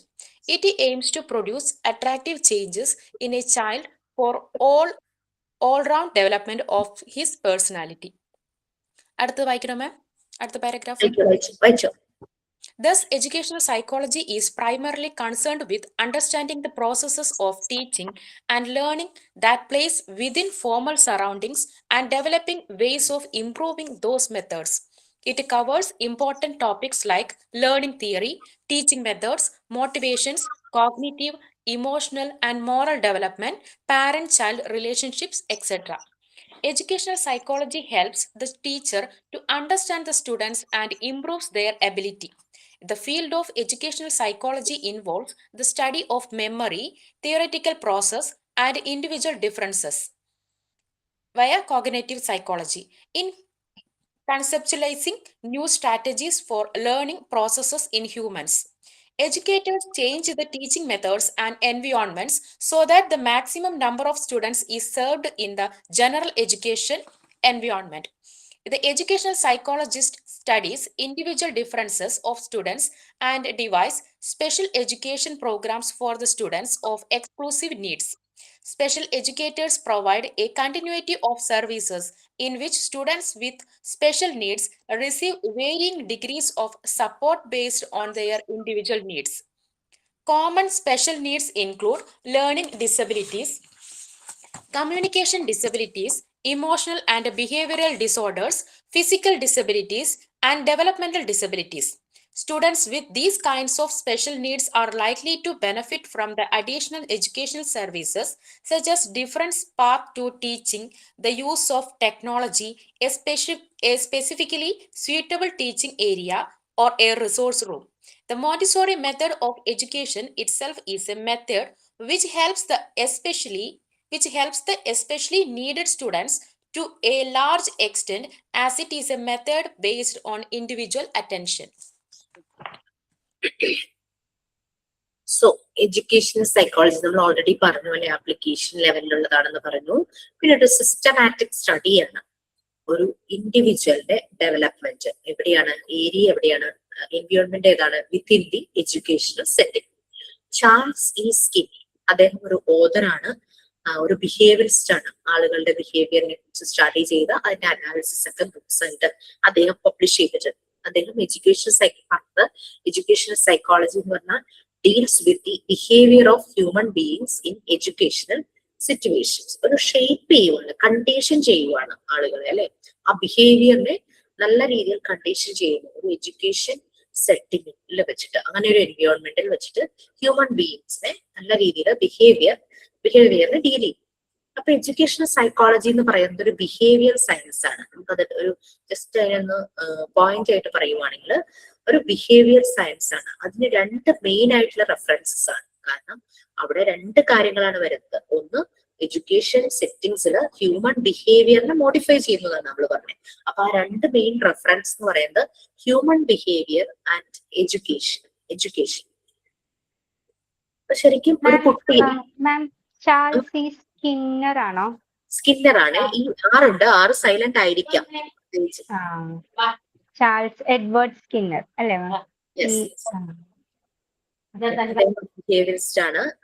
Education psychology അദ്ദേഹം define ചെയ്തിരിക്കുന്നത് the branch of psychology that deals primarily with teaching and learning. അങ്ങനെയാണ് അദ്ദേഹം education സൈക്കോളജിയെ define ചെയ്തിരിക്കുന്നത്.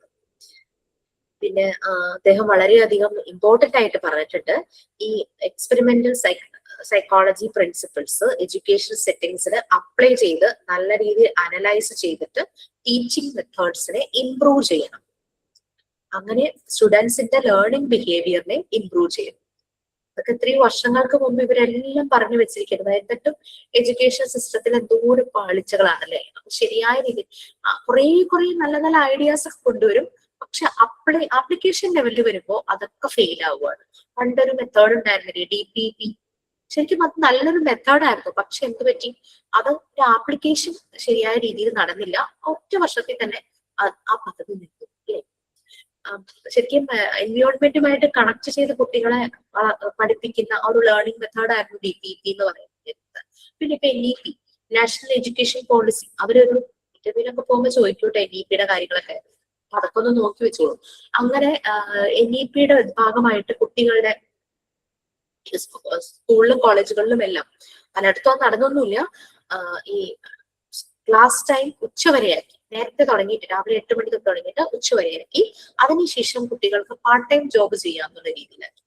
പക്ഷെ സംഭവിച്ചത് എന്താന്ന് വെച്ച് കഴിഞ്ഞാൽ, ഈ പാർട്ട് ടൈം ജോബ് എന്ന് പറഞ്ഞു കഴിഞ്ഞാല് കാശ് കിട്ടാൻ വേണ്ടിയുള്ള ജോലി ചെയ്യലായി പോകരുത്. നമ്മൾ എന്താണോ പഠിക്കുന്നത് അതിന്റെ റിലേറ്റഡ് ആയിട്ട് നമുക്കൊരു ജോബ് ചെയ്യാൻ പറ്റുവാണെങ്കിൽ അതാണ് ഏറ്റവും ബെറ്റർ. നമ്മുടെ ഇന്ത്യയിൽ അതിനുള്ള ചാൻസസ് മേ ബി ലെസ് ആയിരിക്കാം. പ്രത്യേകിച്ച് അക്കൗണ്ടൻസി അങ്ങനത്തെ കാര്യങ്ങളൊക്കെ പഠിപ്പിക്കുന്ന കുട്ടികൾക്ക് ഏതെങ്കിലും എവിടെയെങ്കിലും ഒരു ക്യാഷ് കൗണ്ടറിലൊക്കെ നിൽക്കാൻ പറ്റില്ല കഴിഞ്ഞാൽ അവർക്ക് കുറച്ചുകൂടെ റിലേറ്റ് ചെയ്യാനായിട്ട് പറ്റും. പക്ഷെ പല കുട്ടികളും എന്താ ചെയ്തത്, വീട്ടിൽ കിടന്ന് ഉറങ്ങുന്നു, കുറെ പേര് സ്ക്രീനിൽ കൂടുതൽ ടൈം സ്പെൻഡ് ചെയ്യുന്നു, കുറച്ച് പേര് യൂബർ ഓടിക്കാൻ പോകുന്നു, സ്വിഗ്ഗി സൊമാറ്റോ. അതൊന്നും മോശം എന്നല്ല പറയണത്. പക്ഷെ സ്കീം അങ്ങനെ ആക്കാൻ കാരണം അവര് റിലേറ്റഡ് സ്റ്റഡിക്ക് വേണ്ടിയിട്ട് ഒരു ഏർണിംഗ് വൈൽ ലേണിംഗ് ആ ഒരു രീതിയാക്കാനായിരുന്നു ഉദ്ദേശിച്ചത്. പക്ഷെ ചെയ്തു വന്നപ്പോൾ അതിന്റെ റിസൾട്ട് വളരെ മോശമായി പോയി. കുട്ടികളുടെ ആക്ടിവിറ്റീസ് കുറഞ്ഞു, ഉറങ്ങാൻ തുടങ്ങി, കുറെ പേര് സ്ക്രീനിൽ കൂടുതൽ ടൈം സ്പെൻഡ് ചെയ്യാൻ തുടങ്ങി, അതർ ആക്ടിവിറ്റീസിലേക്ക് ഡീവിയേറ്റഡ് ആയിപ്പോയി. പിന്നെ ജോലിക്ക് പോയ കുട്ടികൾ എന്ന് പറഞ്ഞു കഴിഞ്ഞാൽ കൂടുതലും സ്വിഗ്ഗി സൊമാറ്റോ യൂബർ അങ്ങനെയുള്ള രീതിയിലുള്ള ഇതിലേക്കൊക്കെ മാറിപ്പോയി. പഠിത്തവുമായി ബന്ധപ്പെട്ട ഒന്നിലും അവര് വർക്ക് ചെയ്തില്ല എന്നുള്ളതൊക്കെയാണ് അതിന്റെ ഒരു പാളിച്ചകൾ വന്നത്. അപ്പൊ അന്നേ സ്കിന്നർ, ഈ ചാൾസ് സ്കിന്നർ പറഞ്ഞിട്ടുണ്ടായിരുന്നു, ഈ നമ്മള് പല രീതിയിലുള്ള എക്സ്പെരിമെന്റൽ സൈക്കോളജി പ്രിൻസിപ്പിൾസ് അപ്ലൈ ചെയ്ത് അനലൈസ് ചെയ്ത് ടീച്ചിങ് മെത്തേഡ്സും ഇംപ്രൂവ് ചെയ്യണം, കുട്ടികളുടെ ലേണിംഗ് ബിഹേവിയറും ഇംപ്രൂവ് ചെയ്യണം. അങ്ങനെ ആ രീതിയിൽ കുറെ കോൺട്രിബ്യൂഷൻസ് അദ്ദേഹം നടത്തിയിട്ടുണ്ട്. ഈ എഡ്യൂക്കേഷണൽ സൈക്കോളജിയുടെ ഫാദർ എന്നറിയപ്പെട്ടത് എഡ്വേർഡ് ലീ തോണ്ടക്കി ആണ്. ഫാദർ പ്രൊനൗൺസിയേഷൻ അങ്ങനെയാണ് തോന്നുന്നു. I am very bad in pronouncing names. Okay, പ്രത്യേകിച്ച് അതർ കൺട്രീസ് ആൾക്കാരുടെ പേരുകൾ നമ്മൾ ഉദ്ദേശിക്കുന്ന രീതിയിലായിരിക്കില്ല മിക്കവാറും പ്രൊനൗൺസ് ചെയ്യുന്നത്. അദ്ദേഹത്തിന് എഡ്യൂക്കേഷണൽ സൈക്കോളജിയുടെ ഫാദർ എന്നുള്ള രീതിയിലാണ് അറിയപ്പെട്ടിരുന്നത്. Edward Lee Thorndike. Okay, American psychologist ആണ്. കുറെ കാര്യങ്ങൾ സ്റ്റഡി ചെയ്യും, അനലൈസ് ചെയ്യും. അതെല്ലാം എഡ്യൂക്കേഷൻ സെറ്റിംഗ്സിൽ നല്ല രീതിയിൽ അപ്ലൈ ചെയ്യുകയും ടീച്ചിങ്ങും ഇന്റലിജൻസ് ടെസ്റ്റിങ്ങും എല്ലാം ചെയ്ത് നല്ല രീതിയിൽ അപ്ലൈ ചെയ്യുകയൊക്കെ ചെയ്തിട്ടുണ്ട്. അതുകൊണ്ടാണ് അദ്ദേഹത്തെ എഡ്യൂക്കേഷൻ സൈക്കോളജിയുടെ ഫാദർ എന്ന് അദ്ദേഹം അറിയപ്പെടുന്നത്. ഓക്കെ, പിന്നെ ഇങ്ങനെ കുറെ ആൾക്കാരുടെ പേരുകളൊക്കെ പഠിച്ചു.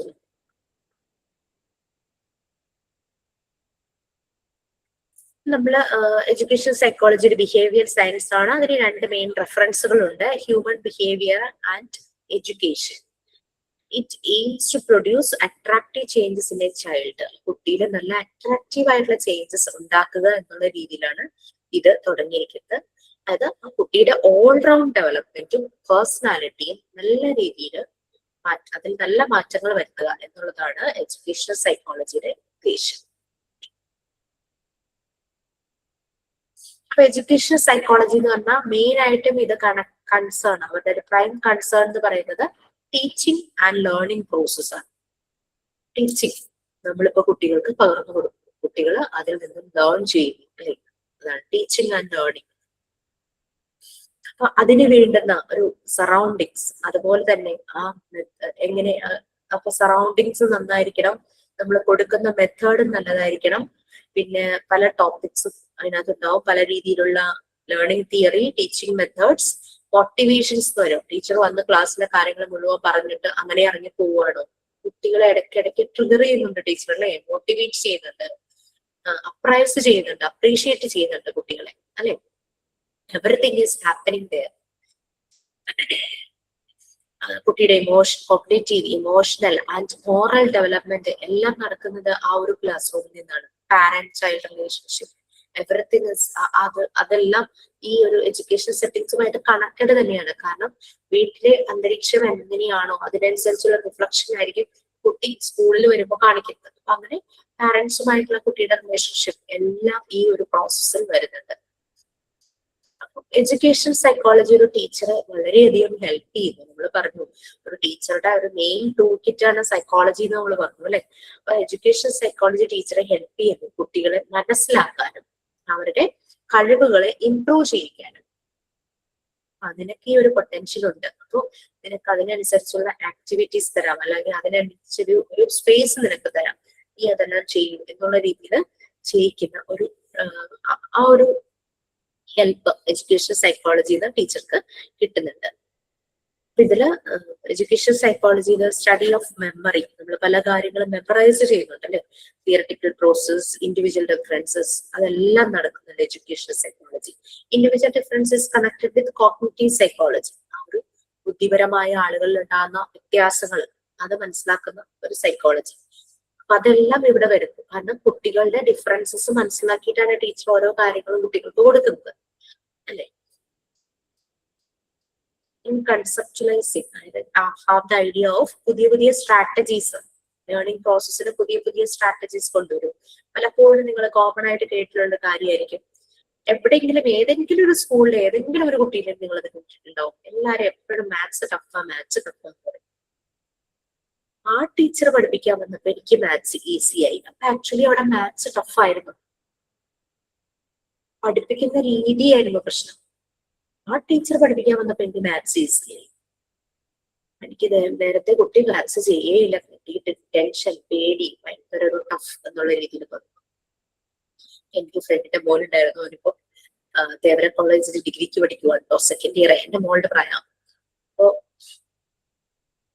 ഒറ്റ മോന ഈ കുട്ടി, ഞാൻ പറഞ്ഞില്ലേ നമ്മളുടെ മെന്റൽ ആക്റ്റീവ് ആക്ഷന്റെ ഒരു റിഫ്ലക്ഷൻ ആണ് ഫിസിക്കൽ ആക്ഷൻസ് ആയിട്ട് വരുന്നതെന്ന് പറഞ്ഞത്.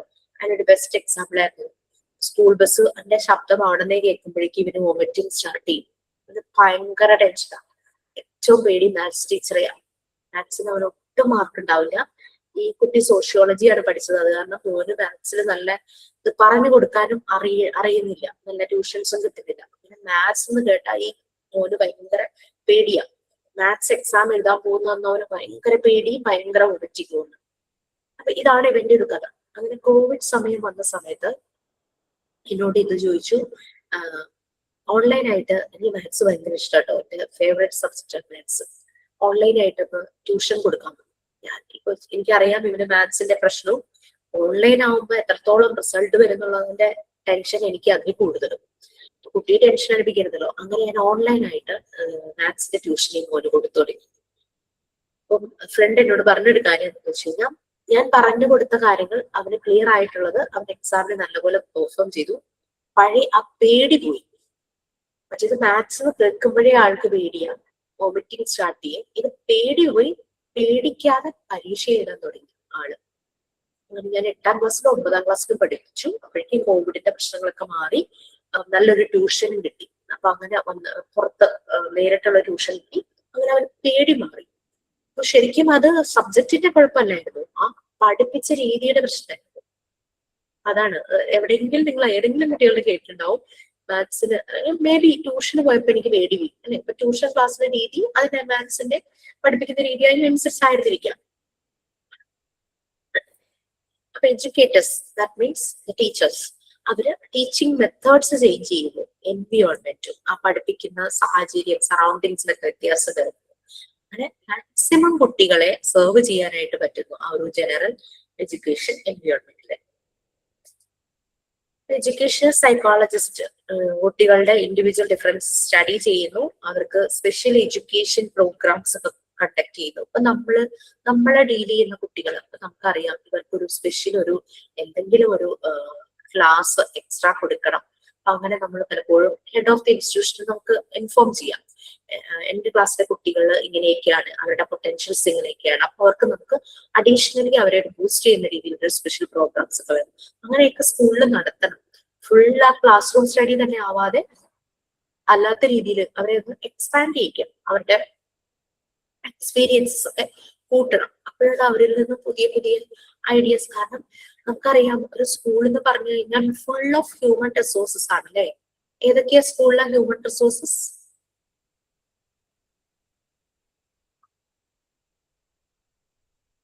ആരൊക്കെയാ സ്കൂളിലെ ഹ്യൂമൻ റിസോഴ്സസ്?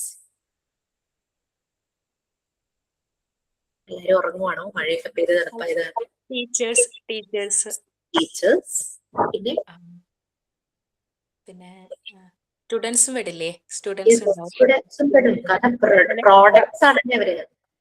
ഇവിടെയുള്ള സ്റ്റാഫുകൾ ഉണ്ടാവും, നോൺ ടീച്ചിങ് സ്റ്റാഫുകൾ. നമുക്ക് ഒരുമിച്ച് പറയാം, teaching and non teaching staff അവരൊരു ഹ്യൂമൻ റിസോഴ്സസ് ആണ്. കാരണം നമുക്ക് സപ്പോർട്ടിങ് സ്റ്റാഫാണ് നോൺ ടീച്ചിങ് സ്റ്റാഫ്, ശരിയല്ലേ? ക്ലാസ് റൂം അത്ര ക്ലീൻ ആയിട്ട് ഭംഗിയായിട്ടൊക്കെ കിടന്നാലാണ് നമുക്ക് അവിടെ ക്ലാസ് എടുക്കാൻ പറ്റുള്ളൂ. സോ അപ്പൊ അതിന് സപ്പോർട്ടിങ് സ്റ്റാഫ് വേണം. അവരില്ലാതായി കഴിഞ്ഞാൽ സ്കൂളിന്റെ പ്രിമൈസസ് ഒക്കെ അൺടൈഡി ആയിരിക്കും, അല്ലേ? അപ്പൊ അവിടെയൊക്കെ ക്ലീൻ ചെയ്യാനും നമുക്ക് നല്ല രീതിയിൽ ക്ലാസ് എടുക്കാനുള്ള രീതിയിൽ അതൊക്കെ അറേഞ്ച് ചെയ്ത് തരുന്നതൊക്കെ നമ്മുടെ സപ്പോർട്ടിങ് സ്റ്റാഫാണ്. അപ്പൊ teaching and non teaching staff അവിടുത്തെ ഹ്യൂമൻ റിസോഴ്സസ് ആണ്. അവിടുത്തെ കുട്ടികൾ അവരുടെ പൊട്ടൻഷ്യൽ എന്ന് പറഞ്ഞു കഴിഞ്ഞാൽ വളരെ വാസ്റ്റ് ആണ്, വൈഡാണ്. കുട്ടികളും ഹ്യൂമൻ റിസോഴ്സസ് ആണ്. അവരുടെ പൊട്ടൻഷ്യൽ കണ്ടെത്തി അവരെ ഡെവലപ്പ് ചെയ്യാന്നുള്ളതാണ് ബാക്കി സ്കൂളിലുള്ള ഹ്യൂമൻ റിസോഴ്സിന്റെ പണി. ചിലപ്പോൾ സ്പെഷ്യൽ എഡ്യൂക്കേറ്റേഴ്സിന് വേണ്ടി വരും, സ്പെഷ്യൽ നീഡ്സ് വേണ്ടുന്ന ചില കുട്ടികൾ ഉണ്ടായിരിക്കും. ചില ഇടങ്ങളിൽ ഷാഡോ ടീച്ചറിന് വേണ്ടി വരും. എന്താ ഈ ഷാഡോ ടീച്ചർ?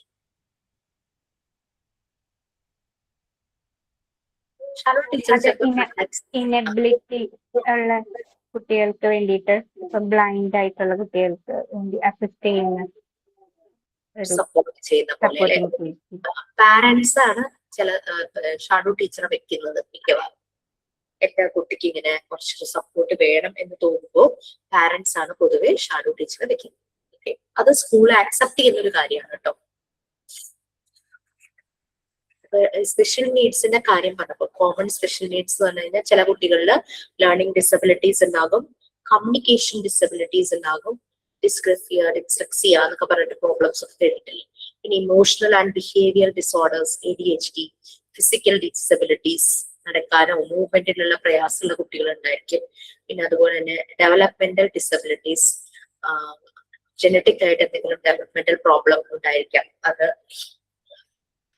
ഇങ്ങനെ ഉള്ള നീഡ്സ് ഒക്കെ ആവശ്യമുള്ള കുട്ടികൾക്ക് അഡീഷണൽ ആയിട്ടുള്ള എഡ്യൂക്കേഷണൽ സർവീസസ് ആവശ്യമാണ്.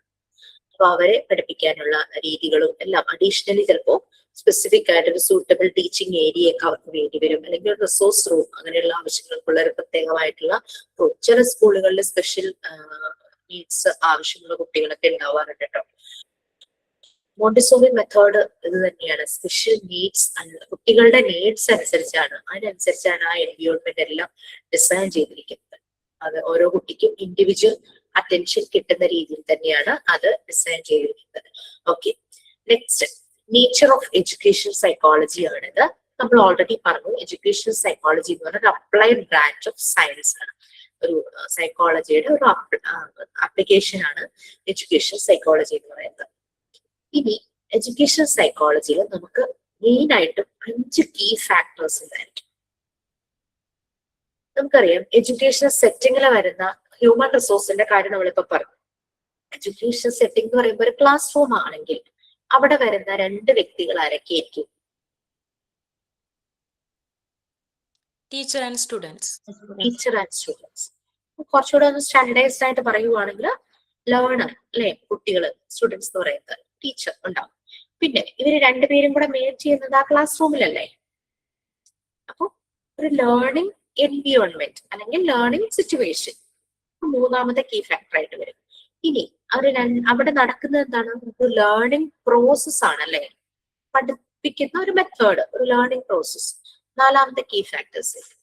2 പേരും ആ ലേണിംഗ് പ്രോസസ്സിലൂടെ കടന്നു പോകുന്നു, ടീച്ചറും സ്റ്റുഡൻസും.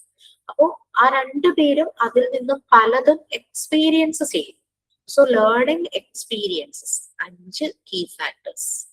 എഡ്യൂക്കേഷൻ സൈക്കോളജിയിൽ അല്ലെങ്കിൽ അതിൽ വരുന്ന 5 കീ ഫാക്ടേഴ്സ് ആണ് സ്റ്റുഡന്റ്, ടീച്ചർ, ലേണിംഗ് എൻവയോൺമെന്റ് അല്ലെങ്കിൽ learning situation, learning process, learning experiences. ഈ 5 കീ ഫാക്ടേഴ്സും അവിടെ വരുന്നത് എഡ്യൂക്കേഷണൽ സെറ്റിംഗ്സിൽ, എഡ്യൂക്കേഷൻ സൈക്കോളജിയിൽ. അതാണ് നെക്സ്റ്റ് വരുന്ന കാര്യം. ഇതില് ഒരു പൊട്ടന്റ് ഫോഴ്സ് എന്ന് പറയുന്നത് ആരായിരിക്കും? ഫോഴ്സ് എന്ന് പറഞ്ഞാൽ എന്താ? യെസ്, പൊട്ടന്റ് ഫോഴ്സ് എന്ന് പറയുന്നത് ടീച്ചർ ആയിരിക്കും. ടീച്ചറായിരിക്കും. ടീച്ചറാണ് കുട്ടിയുടെ പൊട്ടൻഷ്യൽ കണ്ടെത്തി കുട്ടിയെ ഫോഴ്സ് ചെയ്യുന്നത് do it, you can do this എന്ന് പറയുന്നത്. അപ്പൊ ആ ഒരു പൊട്ടന്റ് ഫോഴ്സ് അവിടെ ടീച്ചറാണ്. ഓക്കെ, ആ 5 ഒരുമിച്ച് ഒന്ന് വായിക്കാമോ ആരെങ്കിലും? യെസ്.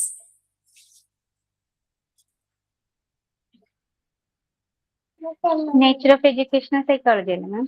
അതെ അതെ. അതിന് താഴെ 1, 2, 3 എന്ന് പറഞ്ഞിട്ട് 5 കീ ഫാക്ടേഴ്സ് കൂടെ. Okay. Educational psychology is Educational psychology is an applied branch of the subjects of psychology.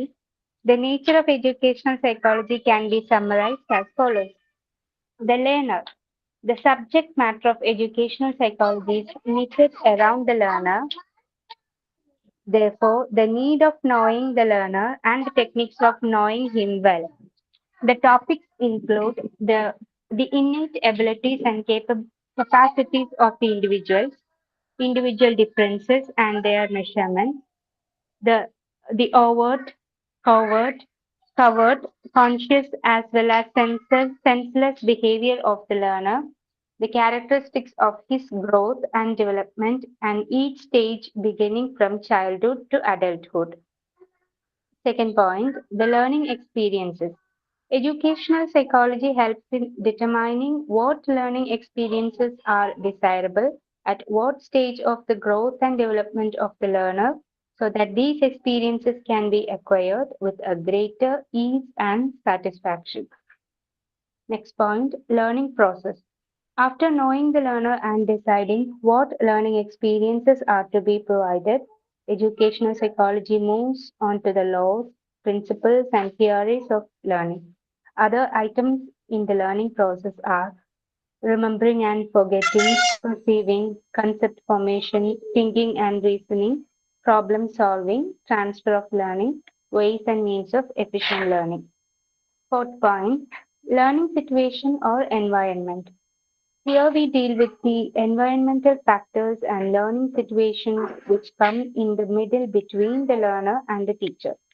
Topics like classroom climate and group dynamics, techniques and aids that facilitate learning and evaluation, techniques and practices, guidance and counseling, etc., for the smooth functioning of the teaching learning process. Fifth point, the teacher. The teacher is a potent force in any scheme of teaching and learning process.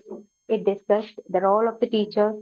It indicates the need of knowing himself for a teacher to play his role properly in the process of education. His conflicts, motivation, anxiety, adjustment, level of goal, etc. It throws light on the essential personality traits, interests, aptitudes, the characteristics of effective teaching, etc., so as to inspire him to become a successful teacher. Okay, so നമ്മൾ 5 key ഫാക്ടേഴ്സിനെ കുറിച്ച് പറയുകയാണ് nature of educational psychology. എന്താണ് ആ educational psychology എന്ന് പറഞ്ഞതിന്റെ nature? അതിൽ വരുന്ന 5 key factors ആണ്. ഓരോന്നും നോക്കുമ്പോൾ ഓരോന്നും ഇമ്പോർട്ടന്റ് ആണ് അല്ലെ. ഒന്നിലും നമുക്ക് ഒരു കോംപ്രമൈസ് നടത്താനില്ല. കാരണം പഠിക്കുന്ന എൻവയോൺമെന്റ് നന്നായിരിക്കണം, ലേണിംഗ് പ്രോസസ് നല്ല ക്വാളിറ്റി ഉള്ളതായിരിക്കണം. എന്നാൽ മാത്രമാണ് ലേണർക്ക് കാര്യങ്ങൾ മനസ്സിലാക്കാൻ പറ്റുള്ളൂ. ടീച്ചർക്ക് നല്ല രീതിയിൽ പുതിയ പുതിയ ടീച്ചിങ് മെത്തേഡ്സ് മുന്നോട്ട് കൊണ്ടുവരാനായിട്ട് പറ്റുള്ളൂ. പണ്ട് കാലത്ത് ഗുരുകുല സമ്പ്രദായം ഉണ്ടായിരുന്നല്ലേ, മരത്തിന്റെ ചോട്ടിലൊക്കെ ഇരുന്ന് ഗുരുവിന്റെ വീട്ടിൽ താമസിച്ച് ആ രീതിയിലൊക്കെ ഉണ്ടായിരുന്നു. ഇപ്പോഴും ടീച്ചർമാര് നമ്മുടെ ടീച്ചിങ് പ്രാക്ടീസിന് പോയ പലരും അവിടെ പഠിപ്പിക്കാനായിട്ട് ചെല്ലുമ്പോൾ നല്ല മരമൊക്കെയുള്ള സ്കൂളാണെങ്കിൽ അവരെ റിക്വസ്റ്റ് ചെയ്യും മരത്തിന്റെ ക്ലാസ് റൂമിൽ തന്നെ അടച്ചു കൂടിയിരിക്കുന്നതിനേക്കാളും കുട്ടികളുടെ ഒരു റിഫ്രഷ് ആവുമല്ലോ, അങ്ങനെ ചെയ്തോട്ടെ എന്നൊക്കെ ചോദിച്ചിട്ടൊക്കെ ഉണ്ട്. അതിനൊക്കെ അവിടെ നല്ല പോസിറ്റീവ് ആയിട്ടുള്ള റെസ്പോൺസ് ആയിരുന്നു സ്കൂളുകളിൽ നിന്ന് കിട്ടിയത്. ഒന്നേ അവർ ആവശ്യപ്പെട്ടുള്ളൂ, കാരണം ക്ലാസ് റൂമിൽ നിന്ന് പുറത്തേക്ക് പോവുകയാണല്ലോ, റെസ്പോൺസിബിലിറ്റി ഏറ്റെടുത്തു. എന്ത് തന്നെയായാലും ഏതൊരു സിറ്റുവേഷനിലും ആസ് എ ടീച്ചർ നമുക്കറിയാം നമ്മൾ റെസ്പോൺസിബിലിറ്റി നല്ലപോലെ എടുക്കേണ്ട ഒരാൾ തന്നെയാണെന്നുള്ളത്. അങ്ങനെ നല്ലൊരു വ്യത്യസ്തമായ രീതിയിലൊക്കെ ടീച്ചിങ് പ്രാക്ടീസ് കുട്ടികൾ ചെയ്തിട്ടുണ്ടായിരുന്നു. നിങ്ങൾക്കും ചെയ്യാം. ഓക്കെ, ലേണർ എഡ്യൂക്കേഷൻ സൈക്കോളജിയില് ഈ സ്റ്റുഡൻസിനെ ഫോക്കസ് ചെയ്തിട്ടാണ് എല്ലാ കാര്യങ്ങളും. സ്റ്റുഡൻസിന് വേണ്ടി ഇങ്ങനത്തെ ഒരു മെത്തേഡ്, സ്റ്റുഡൻസിന് വേണ്ടിയിട്ട് ക്ലാസ് റൂം ഇങ്ങനെയാക്കണം. ഈവൻ യൂണിഫോം സെലക്ട് ചെയ്യുമ്പോഴും അവർക്ക് കംഫർട്ടബിൾ ആയ ഒരു കളർ, കംഫർട്ടബിൾ ആയിട്ടുള്ള ഒരു മെറ്റീരിയൽ ടൈപ്പ്, ആ ഒരു രീതിയിൽ അങ്ങനെ എന്തും സ്റ്റുഡൻസിനെ ഫോക്കസ് ചെയ്തിട്ടാണ് എല്ലാം വരുന്നത്. അപ്പൊ ആദ്യം സ്റ്റുഡൻസിനെ മനസ്സിലാക്കണം, ഇവിടെ ലേണിംഗ് പ്രോസസ് ആണ് നടക്കുന്നത്, എന്തൊക്കെ ടെക്നിക്സ് യൂസ് ചെയ്യാം, അങ്ങനെയെല്ലാം ആ കുട്ടിയെ നല്ല രീതിയിൽ മനസ്സിലാക്കുക. പിന്നെ കുട്ടിയുടെ എബിലിറ്റീസ്, കപ്പാസിറ്റീസ് അതെല്ലാം മനസ്സിലാക്കി അവനെ എങ്ങനെയൊക്കെ ബൂസ്റ്റ് ചെയ്യാം. അങ്ങനെ അങ്ങനെ പല പല മെത്തേഡ്സും അതിനകത്ത് യൂസ് ചെയ്യുന്നു. ഓവേർഡ് കവേർഡ് എന്നൊക്കെ പറഞ്ഞു കഴിഞ്ഞാൽ ഓപ്പൺ ക്ലോസ്ഡ് എന്നുള്ള മീനിങ് ആണ്. പിന്നെ അതായത് ചില സമയത്ത് കുട്ടി നല്ല ഓപ്പൺ അപ്പ് ആവും, ചില സമയത്ത് കുട്ടി പല കാര്യങ്ങളും അങ്ങോട്ട് ഡിസ്ക്ലോസ് ചെയ്യാൻ പഠിക്കുന്ന രീതിയിൽ ഇങ്ങനെ അങ്ങനെ സൈലന്റ് ആയിട്ട് മാറും. ചില സമയത്ത് വളരെ കോൺഷ്യസ് ആയിട്ട് പെരുമാറും, ചില സമയത്ത് സെൻസ്ലെസ് ആയിട്ട് പെരുമാറും നമുക്ക് കാണാനായിട്ട് പറ്റും. അങ്ങനെയെല്ലാം കാണാം. പല രീതിയിലുള്ള ക്യാരക്ടറിസ്റ്റിക്സ് നമുക്ക് കാണാനായിട്ട് പറ്റും. കുട്ടിയുടെ ഗ്രോത്തും ഡെവലപ്മെന്റും ഓരോ സ്റ്റേജിലും ചൈൽഡ്ഹുഡ് ടു അഡൾട്ട്ഹുഡ് ഇതേ ഒരു വിദ്യാഭ്യാസ കാലഘട്ടത്തിലൂടെ കടന്നു പോകുന്നുണ്ട് അല്ലെ. അതിലെ മെയിൻ നമ്മൾ കുട്ടി ആക്റ്റീവ് ആയിരിക്കുന്നത്, മോർ ടൈം ആക്റ്റീവ് ആയിരിക്കുന്നത് സ്കൂളിലാണ്. അപ്പൊ അതുകൊണ്ട് നമുക്ക് മാക്സിമം എന്തൊക്കെ മെത്തേഡ്സ് ഉപയോഗിക്കാം കുട്ടിയെ ഡെവലപ്പ് ചെയ്യുന്ന രീതിയിൽ, അതെല്ലാം ഈ കുട്ടിയെ ഫോക്കസ് ചെയ്ത് വരും. അല്ലാതെ ടീച്ചറുടെ കംഫർട്ടബിലിറ്റി അല്ല, കുട്ടിക്ക് വേണ്ടിയിട്ട് എന്തൊക്കെ മാറ്റങ്ങൾ വരുത്തണം അതാണ് അവിടെ ചെയ്യുന്നത്. ലേണിംഗ് എക്സ്പീരിയൻസസ്, എഡ്യൂക്കേഷൻ സൈക്കോളജി നമുക്കറിയാം, ആ ഒരു ലേണിംഗ് പ്രോസസ്സിലൂടെ കടന്നു പോകുമ്പോൾ കുട്ടിയും ടീച്ചറും പല കാര്യങ്ങളും എക്സ്പീരിയൻസ് ചെയ്യുന്നു. ആ എക്സ്പീരിയൻസ് ചെയ്യുന്നത് വേണ്ട കാര്യങ്ങൾ, ഡിസൈറബിൾ ആയിട്ടുള്ളത്, അങ്ങനെ ആ കുട്ടിയുടെ ആ ഒരു പ്രായത്തിൽ എന്താണോ വേണ്ടുന്നത് അത് കുട്ടി എക്സ്പീരിയൻസ് ചെയ്ത് പോകുന്ന രീതിയിൽ വേണം കുട്ടിക്ക് പ്രൊവൈഡ് ചെയ്യാനായിട്ട്. നെക്സ്റ്റ് ലേണിംഗ് പ്രോസസ്, ടീച്ചറും കുട്ടിയും ഒരുമിച്ച് പോകുന്ന, തുഴഞ്ഞു പോകുന്ന എന്ന് തന്നെ പറയും, ഒരു ലേണിംഗ് പ്രോസസ്സിലൂടെ കടന്നു പോകുന്നു. പല കാര്യങ്ങളും അവർ പഠിക്കുന്നു, പ്രിൻസിപ്പിൾസ്, ലോസ്, തിയറീസ് അങ്ങനെ പലതും പഠിക്കും. പിന്നെ അതുപോലെ തന്നെ ചില കാര്യങ്ങൾ ഓർത്തിരിക്കണം, ചില കാര്യങ്ങൾ മറക്കണം. ഞാൻ പറഞ്ഞില്ലേ കഴിഞ്ഞ ക്ലാസ്സിൽ ലേണിംഗിന്റെ ഒരു 3 സ്റ്റെപ്സ് ആണ് ലേണിംഗ് വരുന്നത്: ലേൺ, അൺലേൺ, റീലേൺ. ചിലത് നമ്മൾ വീണ്ടും വീണ്ടും നമ്മൾ പഠിക്കണം, കാരണം നമ്മുടെ നോളജിന് അത് ആവശ്യമാണ്. ചിലത് നമ്മൾ അൺലേൺ, ആവശ്യമില്ല. ചില ഡേറ്റ്സ്, യുദ്ധം എന്നത് അതൊക്കെ ചിലപ്പോൾ നമുക്ക് ആവശ്യമില്ലാത്ത ചില കാര്യങ്ങൾ വരുന്നത് അൺലേൺ ചെയ്യുക എന്നുള്ളതാണ്. പിന്നെ പഠിച്ച കാര്യങ്ങൾ ട്രാൻസ്ഫർ ചെയ്യുക, എന്തെങ്കിലും കാര്യങ്ങൾ പഠിക്കുമ്പോൾ അതിന്റെ കൺസെപ്റ്റ് ഫോം ചെയ്യുക, ചിന്തിക്കുക, thinking and reasoning, problem solving എല്ലാം ഈ ലേണിംഗ് പ്രോസസ്സിലൂടെ കടന്നു പോകുന്നു. പിന്നെ എഫിഷ്യന്റ് ലേണിംഗിന് വേണ്ടുന്ന മാർഗങ്ങൾ, മീൻസ് ആൻഡ് മെഷേഴ്സ്, അതിന്റെ വേസ് ആൻഡ് മീൻസ്. ഈ ലേണിംഗ് സിറ്റുവേഷൻ ഓർ എൻവയോൺമെന്റ് എന്ന് പറഞ്ഞാൽ ആ ഒരു ക്ലാസ് റൂം അല്ലെ, രണ്ടുപേരും മീറ്റ് ചെയ്യുന്ന ഒരു സിറ്റുവേഷൻ അല്ലെങ്കിൽ എൻവയോൺമെന്റ്, അത് ടീച്ചറും ലേണറും മാത്രം വരുന്നതാണ്. ക്ലാസ് റൂം ക്ലൈമറ്റ്, പിന്നെ ആ ഒരു ഗ്രൂപ്പിലുള്ള group dynamic, group activity, techniques, ഇതെല്ലാം നല്ല രീതിയിലുള്ള ലേണിംഗ്, അതിന്റെ അനാലിസിസിനും ഇവാലുവേഷനും കാരണമാകും. പിന്നെ പല രീതിയിലുള്ള ടെക്നിക്സും പ്രാക്ടീസസും വേണ്ടിവരും, ഗൈഡൻസ് വേണ്ടിവരും, കൗൺസിലിംഗ് വേണ്ടിവരും. ടീച്ചിങ് ലേണിംഗ് പ്രോസസ് നല്ല സ്മൂത്ത് ആയിട്ട് ഫങ്ഷൻ ചെയ്യേണ്ട ആവശ്യകത ഇതെല്ലാം വരും. നെക്സ്റ്റ് നമ്മൾ പറഞ്ഞു പൊട്ടൻറ് ഫോഴ്സ്, ടീച്ചർ. ഏതൊരു ലേണിംഗ് പ്രോസസ്സിന്റെ ഒരു പൊട്ടൻറ് ഫോഴ്സ് എന്ന് പറയുന്നത് ടീച്ചറാണ്. ടീച്ചറുടെ റോള് നമ്മൾ ഓൾറെഡി പറഞ്ഞു. ടീച്ചർക്ക് വ്യക്തമായ ഒരു ധാരണ ഉണ്ടാവണം, എന്താണ് എന്റെ role, importance of my role, my responsibility, ഞാൻ എത്രത്തോളം കമ്മിറ്റഡ് ആയിരിക്കണം, അങ്ങനെയുള്ള രീതിയിൽ എല്ലാം ടീച്ചർക്ക് സ്വയം തന്നെ ഒരു സെൽഫ് അനാലിസിസ് ടീച്ചർ നടത്തുക. ടീച്ചർക്ക് പല രീതിയിലുള്ള കോൺഫ്ലിക്ട്സും കൺഫ്യൂഷൻസും എല്ലാം ഉണ്ടായിരിക്കും, പല പേഴ്സണൽ കാര്യങ്ങൾ ഉണ്ടായിരിക്കും. അതൊന്നും എടുത്ത് കാണിക്കേണ്ട ഒരു ഏരിയ അല്ല ഈ ഒരു എഡ്യൂക്കേഷൻ സെറ്റിംഗ് എന്ന് പറയുന്നത്. പിന്നെ motivation, anxiety, adjustment, level of goal, അങ്ങനെ പലതും ഉണ്ടായിരിക്കും. പിന്നെ പല പേഴ്സണാലിറ്റി ട്രേറ്റ്, സ്വഭാവ സവിശേഷതകൾ, പിന്നെ ഇൻട്രസ്റ്റ്, ആപ്റ്റിറ്റ്യൂഡ്, പിന്നെ എഫക്റ്റീവ് ടീച്ചിങ്ങിന് വേണ്ടിയിട്ട് എന്തെല്ലാം കാര്യങ്ങൾ വേണം, സ്വന്തം കഴിവിന്റെ ഏതൊക്കെ വശങ്ങൾ ഉപയോഗിക്കണം, അങ്ങനെയൊക്കെയുള്ള ഒരു അവയർനെസ് ടീച്ചർക്ക് ഉണ്ടായിരിക്കണം. ഒരു സക്സസ്ഫുൾ ടീച്ചർ ആവുന്ന രീതിയിൽ ഒരു സെൽഫ് മോട്ടിവേഷനും മറ്റുള്ളവരിൽ നിന്നുള്ള ഇൻസ്പിറേഷനും ആ ഒരു ടീച്ചർക്ക് കിട്ടും. ഇതൊക്കെയാണ് എഡ്യൂക്കേഷൻ സെറ്റിംഗ്സിലെ മെയിൻ ആയിട്ടുള്ള കീ ഫാക്ടേഴ്സ് വരുന്നത്. ഏകദേശം നിങ്ങൾക്ക് മനസ്സിലായി എഡ്യൂക്കേഷൻ സൈക്കോളജിയുടെ ഇമ്പോർട്ടൻസ്, എന്തുകൊണ്ടാണ് ആ ഒരു ബ്രാഞ്ചിങ്ങിനെ അതിനെ പോസിറ്റീവായിട്ട് കൺസിഡർ ചെയ്യുന്നത്, കുട്ടികളുടെ മോഡിഫിക്കേഷൻ, അങ്ങനെ കാര്യങ്ങളെല്ലാം. ക്ലാസ് റൂമില് ഉള്ള ട്രെയിനിങ്ങും സെൽഫ് സ്റ്റഡിയും എല്ലാം ഈ എഡ്യൂക്കേഷൻ സൈക്കോളജിയുമായിട്ട് കണക്റ്റഡ് ആയിട്ടിരിക്കുന്നു. ഓക്കെ, ഇതൊക്കെയാണ് അതിന് വരുന്നത്. ഇനി നെക്സ്റ്റ് ക്ലാസ്സിൽ ഞാൻ ബാക്കി പറയാം. ഇപ്പൊ തന്നെ ഒരു ക്ലാസ് ചെയ്യാറുണ്ട്. ഒരു ക്ലാസ് കൂടെ കഴിഞ്ഞാൽ നമ്മുടെ ഇത് തീരുമാനിക്കണം. മോസ്റ്റ് പ്രോബ്ലി നമുക്ക് തീർക്കാനായിട്ട് പറ്റും. അത് കഴിയുമ്പോൾ നിങ്ങൾക്ക് ടേം 1 എക്സാമിനേഷന്റെ ഡേറ്റ് ഉടനെ വരും കേട്ടോ. ഈ മാസം തന്നെ കാണും. മിക്കവാറും ഈ മാസം തന്നെ ഉണ്ട്. 25th 26th ആ ഒരു ടൈമിലൊക്കെ ചിലപ്പോ ആകാൻ ചാൻസ് ഉണ്ട്. ഓക്കെ ഓക്കെ നമുക്ക് നെക്സ്റ്റ് ക്ലാസ് കാണാൻ പറ്റും. Thank you so much. Yes cognitive ഡെവലപ്മെന്റിന്റെ മോക്ക് ടെസ്റ്റ് കിട്ടിയിട്ടില്ല. ഓക്കെ ഞാൻ ഇട്ടേക്കാട്ടോ.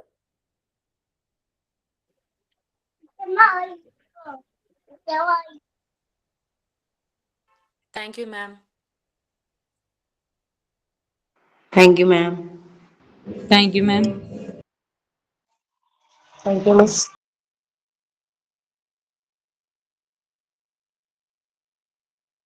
Thank you, ma'am.